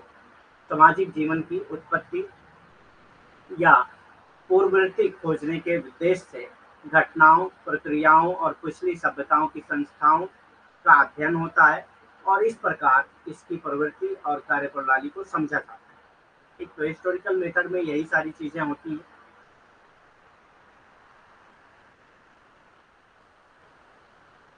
the reason for using the historical method, अब हिस्टोरिकल मेथड हम यूज क्यों करते हैं, उसका रीजन क्या है? To understand sociological question, sociological question को समझने के लिए। ठीक, अब ये सोशोलॉजिकल क्वेश्चन क्या है? समाजशास्त्रीय प्रश्नों को समझने के लिए ऐतिहासिक पद्धति का उपयोग करते हैं। ठीक, सोशोलॉजिकल क्वेश्चन मतलब जो भी सोशोलॉजिकल प्रॉब्लम होती है वही सोशोलॉजिकल क्वेश्चन है, सोशोलॉजिकल यानी कि समाजशास्त्रीय प्रश्न है। जैसे कि social structure are not stand alone entities. ठीक, social structure are not stand alone entities, सामाजिक संरचनाएं अकेली संस्थाएं नहीं है, ये भी समझने के लिए हम लोग हिस्टोरिकल रिसर्च करते हैं, हिस्टोरिकल स्टडी करते हैं। ठीक, event of past influence the way the present is structure, हम ये देखते हैं कि पास्ट के इवेंट से कैसे जो प्रेजेंट स्ट्रक्चर है वो इन्फ्लुएंस हुआ है, तो इसको भी स्टडी करने के लिए हम हिस्टोरिकल मेथड यूज करेंगे। भूतकाल की घटनाएं वर्तमान को संरचित करने के लिए के तरीके को प्रभावित करते हैं। कैसे प्रभावित करती हैं भूतकाल की घटनाएं, ये भी देखने के लिए हमको क्या करना पड़ेगा, भूतकाल की स्टडी करना पड़ेगा। ठीक, वर्तमान में जो भी संरचनाएं हैं उनमें भूतकाल की घटनाओं का क्या असर है, ये समझने के लिए हमको भूतकाल की स्टडी करना पड़ेगा, भूतकाल का मेथड यूज करना पड़ेगा, तभी हम उसको समझ पाएंगे। ठीक, बहुत सारी चीजें होती हैं। जैसे रिलीजन को अगर आपको समझना है तो आज का जो रिलीजन है और हिस्ट्री में जो रिलीजन थे वो किस टाइप के थे, उन सबको समझने के लिए, फिर उनका असर क्या हुआ, ठीक, वो सारी चीजें समझने के लिए आपको हिस्टोरिकल मेथड यूज करना ही पड़ेगा। ठीक, तो सोशियोलॉजिस्ट इसीलिए हिस्टोरिकल मेथड का इस्तेमाल करते हैं इन सारे सोशियोलॉजिकल क्वेश्चन का जवाब देने के लिए। Some example of historical method studies done in west. West में कुछ हिस्टोरिकल मेथड स्टडीज की गई हैं, उनके एग्जांपल हैं बैरिंगटन मुरे ने किया है, चार्ल्स टेली ने किया है। ठीक, पश्चिम में किए गए ऐतिहासिक पद्धति अध्ययनों के कुछ उदाहरण हैं बैरिंगटन मूर, चार्ल्स टेली। ये सब आपके सिलेबस में नहीं है, लेकिन ऑल्दो क्वेश्चन पूछा जा सकता है। फर्स्ट पेपर में भी आपका ये यूनिट है, सेकंड पेपर में भी ये यूनिट है, इसीलिए इसको बहुत डिटेल में पढ़ रहे हैं हम लोग, ताकि मतलब कोई भी क्वेश्चन ऐसा ना हो जो अगर एग्जाम में पूछा जाए रिसर्च मेथडोलॉजी से रिलेटेड तो आपको वो पता ना हो। ठीक, तो हिस्टोरिकल मेथड किसने किसने यूज किया है वेस्ट में, बैरिंगटन मुरे, चार्ल्स टेली। ठीक, ईपी थॉम्सन, ईपी थॉम्सन ने 1964, इमैनुअल वॉस्टिन, इमैनुअल वॉस्टिन ने किया है, पेरी एंडरसन, पेरी एंडरसन, और रिचार्ड बेंडिक्स, रेनहार्ड बेंडिक्स। ठीक, रिचार्ड नहीं है, रेनहार्ड बेंडिक्स। ठीक, इन्होंने भी हिस्टोरिकल मेथड यूज किया है। फेड़ा स्कोपोल, स्कोपोल, ठीक, फेड़ा स्कोपोल, इन्होंने भी, ये सारे वेस्ट के थे जिन्होंने हिस्टोरिकल मेथड यूज किया। तो एक बार आप लोग देख लीजिएगा, बहुत ज़्यादा याद करने की ज़रूरत नहीं है। ये थोड़ा फेमस है, पेरी एंडरसन और ईपी थॉमसन और इमैनुअल वॉस्टिन, ये थोड़ा फेमस है, तो इनको आप याद रख सकते हैं कि इन्होंने हिस्टोरिकल मेथड यूज किया। Some example of historical method studies done in India, ये ज़्यादा इंपॉर्टेंट हो जाता है क्योंकि हम इंडिया में हैं, तो इंडिया में कोई भी एग्जाम देंगे तो इंडिया से रिलेटेड क्वेश्चन पूछे जा सकते हैं।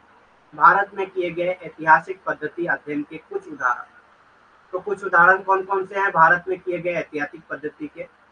टॉम कैसिंगर ने किया है, ठीक, डी.एन. धनागरे ने किया है हिस्टोरिकल मेथड की स्टडी। ठीक, हिस्टोरिकल मेथड से स्टडी जो है डी.एन. धनागरे ने भी किया है, कैसिंगर ने किया। उसके बाद और किसने किया है? सुजाता पटेल ने किया है। ठीक, बहुत फेमस थिंकर हैं, बहुत फेमस सोशियोलॉजिस्ट हैं ये। नीता एंड राजू लोकन ने किया है, नीता एंड राजू लोचन ने किया है। ठीक, तो ये सारे लोगों ने इंडिया में स्टडी किया है हिस्टोरिकल मेथड्स, तो ये भी याद रखना है। लिमिटेशन क्या है, अब इसकी सीमाएं क्या है, मतलब कि हिस्टोरिकल मेथड की भी कुछ लिमिटेशन है। आप मतलब बहुत सारी चीज़ों की स्टडी हिस्टोरिकल मेथड से तो कर नहीं सकते हैं, उसकी कुछ कमियां भी होती हैं। ठीक, based on very small body of evidence, बहुत कम एविडेंस के बेस पे होता है, तो इसीलिए एक तरह का डिसएडवांटेज है इसका। ठीक, often just one piece of evidence, एक पीस ऑफ एविडेंस मिल गया, उसी पे आप जो है पूरा कंक्लूजन लिख देते हैं। ठीक, तो ये एक तरह का बहुत छोटा एविडेंस लेके आप जो है कंक्लूजन लिख रहे हैं, तो एक तरह का एक भी डिसएडवांटेज है इसका, एक नुकसान है एक तरह का। ठीक, एक सीमाएं हैं इसकी कि सबूत के बहुत छोटे समूह के आधार पर भी अक्सर सबूत का एक ही टुकड़ा मिलता है आपको, और उसी के आधार पर आप जो है पूरे निष्कर्ष पे पहुंच जाते हैं। तो हिस्टोरिकल मेथड में बहुत ज़्यादा सबूत की जरूरत नहीं होती। ठीक, ऐतिहासिक तरीकों में बहुत ज़्यादा सबूत की जरूरत नहीं होती। अगर आपको सिर्फ एक ही टुकड़ा जो है सबूत का मिल जाता है तो उस पर भी आप जो है निष्कर्ष लिख देते हैं। ठीक, उस पर भी आप निष्कर्ष पे पहुंच जाते हैं। हैविली डिपेंडेंट होते हैं।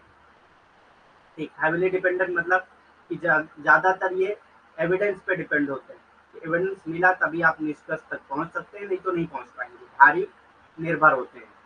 ठीक, तो ये लिमिटेशन है हिस्टोरिकल मेथड की, और किन्होंने यूज किया है वो सारी चीज़ें हम लोग देख चुके हैं। ठीक, हिस्टोरिकल मेथड को इस्तेमाल किसने किया है? ये भी हम लोग देख चुके हैं। The comparative method, next concept आता है कंपेरेटिव मेथड। अब कंपेरेटिव मेथड क्या होता है, तुलनात्मक विधि क्या होती है?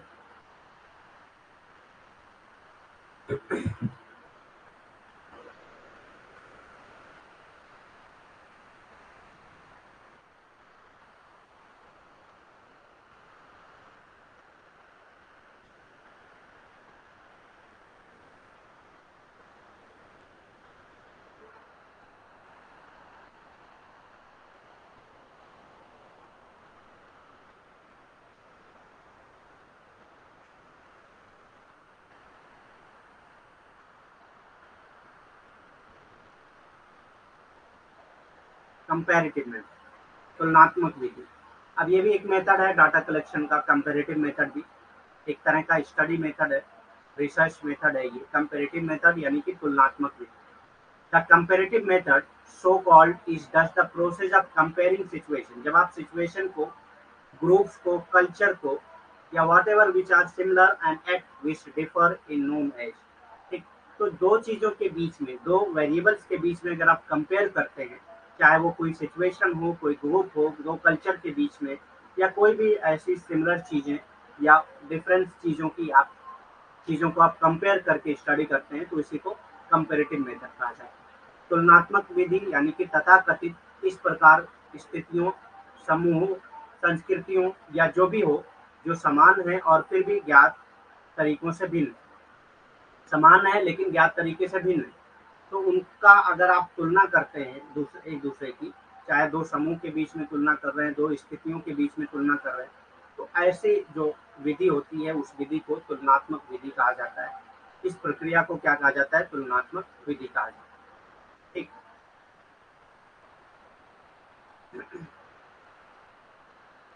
Contrast social structure and process across countries or region to identify general patterns। Social structure और प्रोसेस अक्रॉस कंट्री आप देखते हैं और रीजन देखते हैं, ताकि मतलब जनरल पैटर्न को आप आइडेंटिफाई कर सकें। ठीक। सामान्य प्रतिमानों की पहचान करने के लिए विभिन्न देशों या क्षेत्रों में तो कई चीज़ों का आप तुलना करते हैं, ठीक, चाहे वो कंट्रीज का तुलना करें, रीजन्स की तुलना करें, ताकि आप एक समान पैटर्न को डेवलप कर पाए।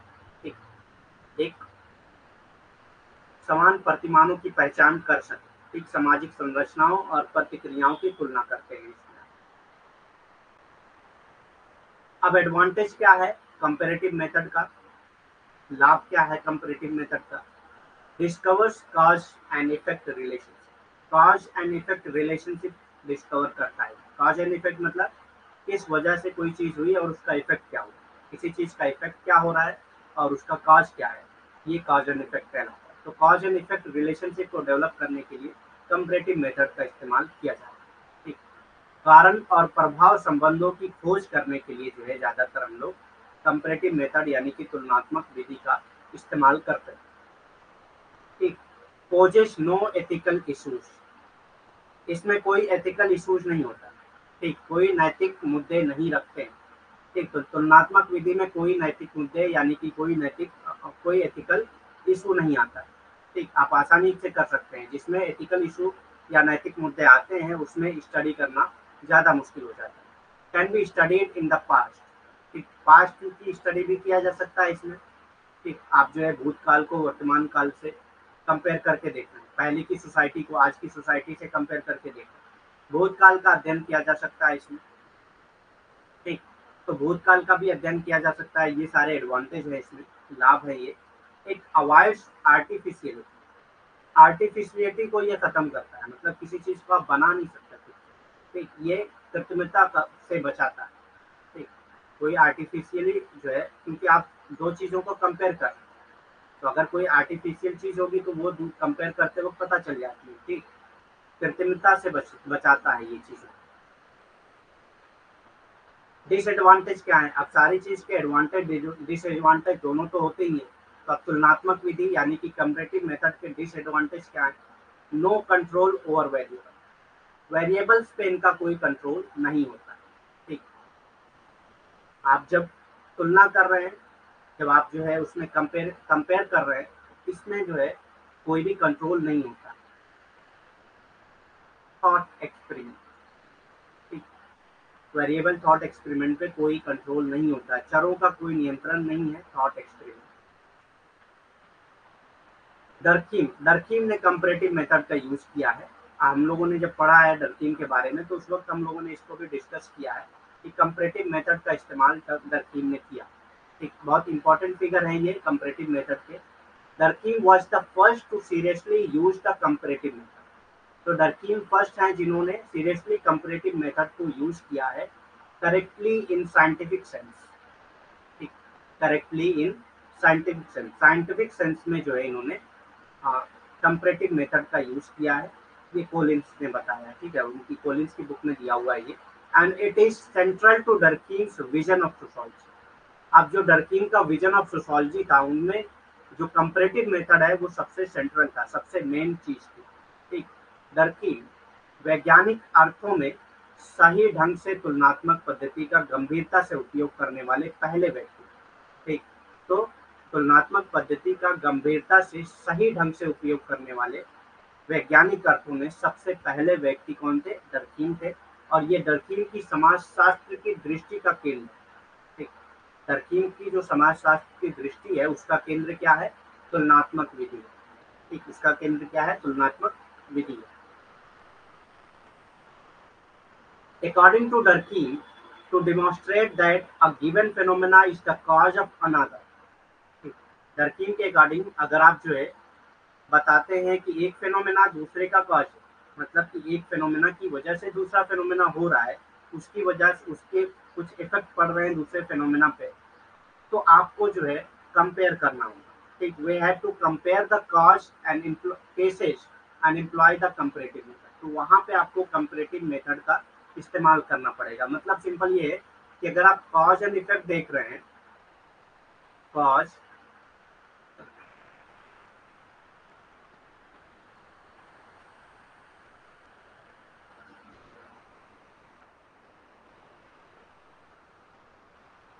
कॉज एंड इफेक्ट देख रहे हैं तो यहाँ पे कंपैरेटिव मेथड यूज करना पड़ेगा अकॉर्डिंग टू डर्कीम। ठीक, डर्कीम के अनुसार ये प्रदर्शित करने के लिए कि एक दी गई घटना दूसरी घटना का कारण। ठीक, तो अगर आप ये समझते हैं, इस चीज को प्रदर्शित करना चाह रहे हैं कि एक घटना दूसरी घटना का कारण है, तो वहां पे आपको तुलनात्मक पद्धति का इस्तेमाल करना पड़ेगा, वहां पे आपको तुलनात्मक पद्धति को अपनाना पड़ेगा। ठीक, तो डर्कीम का यही मानना था।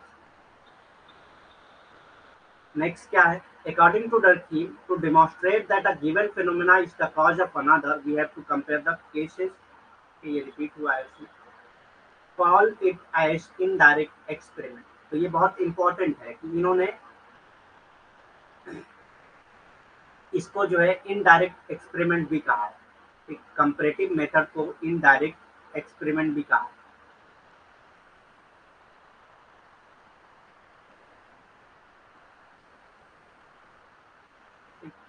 कंपैरेटिव मेथड को इन्होंने इनडायरेक्ट एक्सपेरिमेंट भी कहा है,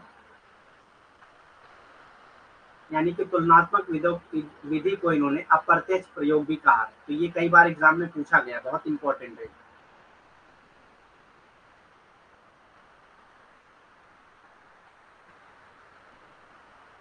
कई बार एग्जाम में पूछा गया। अब इसको कंपैरेटिव मेथड को रेडक्लिफ ब्राउन ने भी यूज किया है, मैक्स वेबर ने भी किया है। तो 3 सोशोलॉजिस्ट हमको मिल गए इसमें, और भी लोगों ने किया है लेकिन इम्पोर्टेंट यही 3 है कि कंपैरेटिव मेथड में डर्कीम ने भी किया है। डर्कीम ने उसको इनडायरेक्ट एक्सपेरिमेंट भी कहा, तुलनात्मक विधि को डर्कीम ने भी किया है जिसको उन्होंने अप्रत्यक्ष प्रयोग भी कहा है। और उसके साथ साथ 2 और सोशोलॉजिस्ट ने भी स्टडी किया है कंपैरेटिव मेथड से, जिनका नाम है रेडक्लिफ ब्राउन, यानी रेडक्लिफ ब्राउन और मैक्स वेबर। ठीक, रेडक्लिफ ब्राउन और मैक्स वेबर दोनों लोगों ने भी कंपैरेटिव मेथड से स्टडी किया।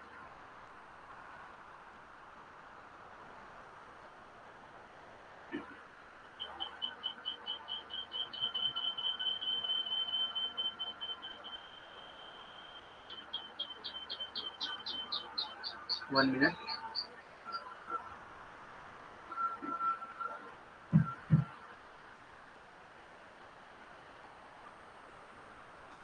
ठीक, तो आज के लिए इतना ही।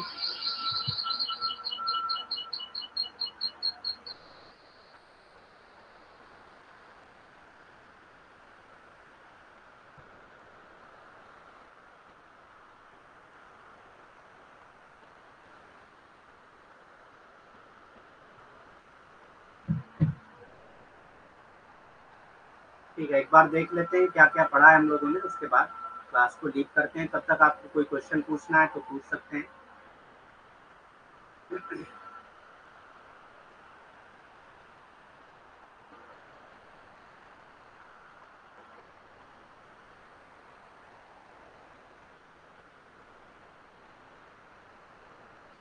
तो हम लोगों ने सबसे पहले हाइपोथेसिस के बारे में पढ़ा है, उसके सोर्सेज के बारे में पढ़ा है, टाइप्स के बारे में पढ़ा है, फिर उसके बाद हम लोगों ने रिसर्च क्वेश्चन के बारे में पढ़ा है, रिसर्च क्वेश्चन क्या होते हैं, रिसर्च ऑब्जेक्टिव के बारे में पढ़ा है। ठीक, उसके बाद हम लोगों ने रिसर्च ऑब्जेक्टिव इम्पोर्टेंट क्यों है उसके बारे में पढ़ा है। ठीक, रिसर्च एम के बारे में यानी कि अनुसंधान उद्देश्य के बारे में भी पढ़ा है। उसके बाद हम लोगों ने पढ़ा है कि रिसर्च ऑब्जेक्टिव इम्पोर्टेंट क्यों है, यानी कि शोध के उद्देश्य क्यों महत्वपूर्ण है। फिर एथनोमेथोडोलॉजी यानी कि निर्वंश विज्ञान, जिसके जो है जिसको डेवलप किया है गारफिंकल ने। ठीक,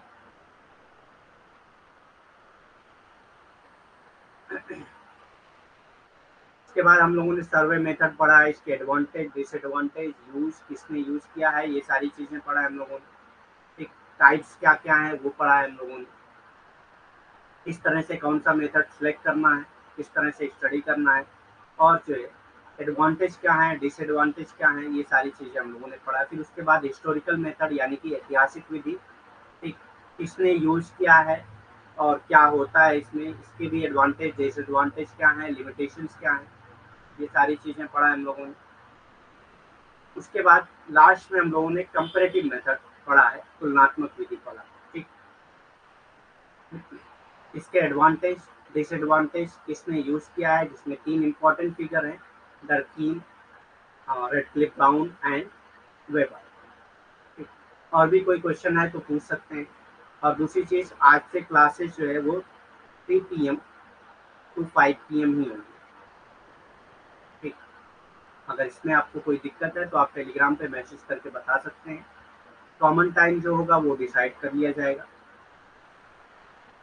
क्योंकि सिलेबस कंप्लीट करना है तो 2 घंटे की क्लासेस होना जरूरी है। जरूरी नहीं कि डेली 2 घंटे की होगी, लेकिन अक्सर 2 घंटे की क्लासेस हम लोग करेंगे।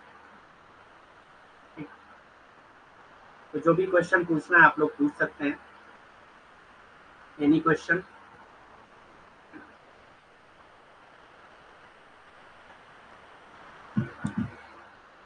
क्लासेस हमारी जो है वो 3 से 5 ही होंगी।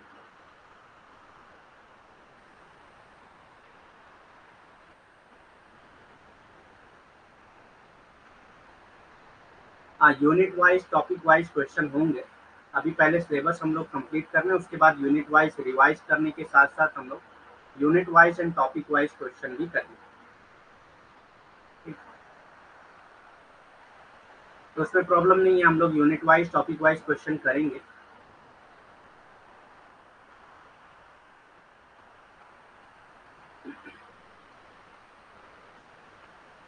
और कोई क्वेश्चन है तो कर सकते हैं।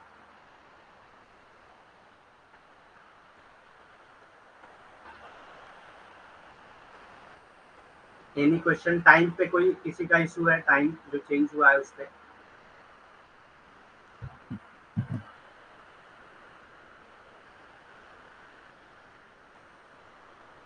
कोई चीज नहीं समझ में आई है वो भी पूछ सकते हैं आप लोग। अगर कोई चीज नहीं समझ में आई है तब भी पूछ सकते हैं।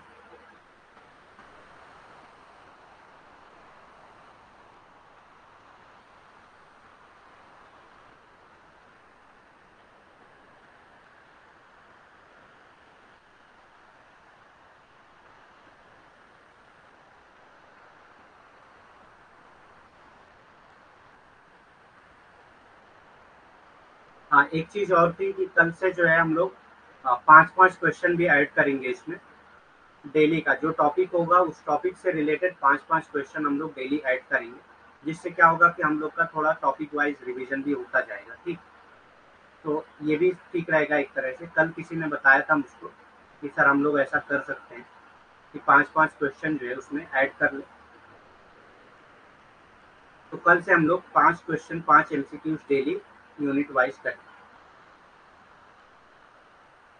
टॉपिक वाइज जो भी टॉपिक हम लोग करेंगे उसके 5 एमसीक्यूज डेली बेसिस पे करेंगे, ठीक।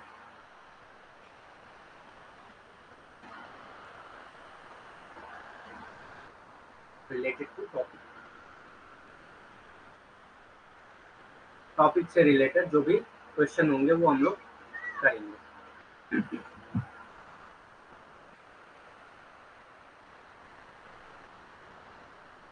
और किसी का क्वेश्चन है या लीव करें क्लास?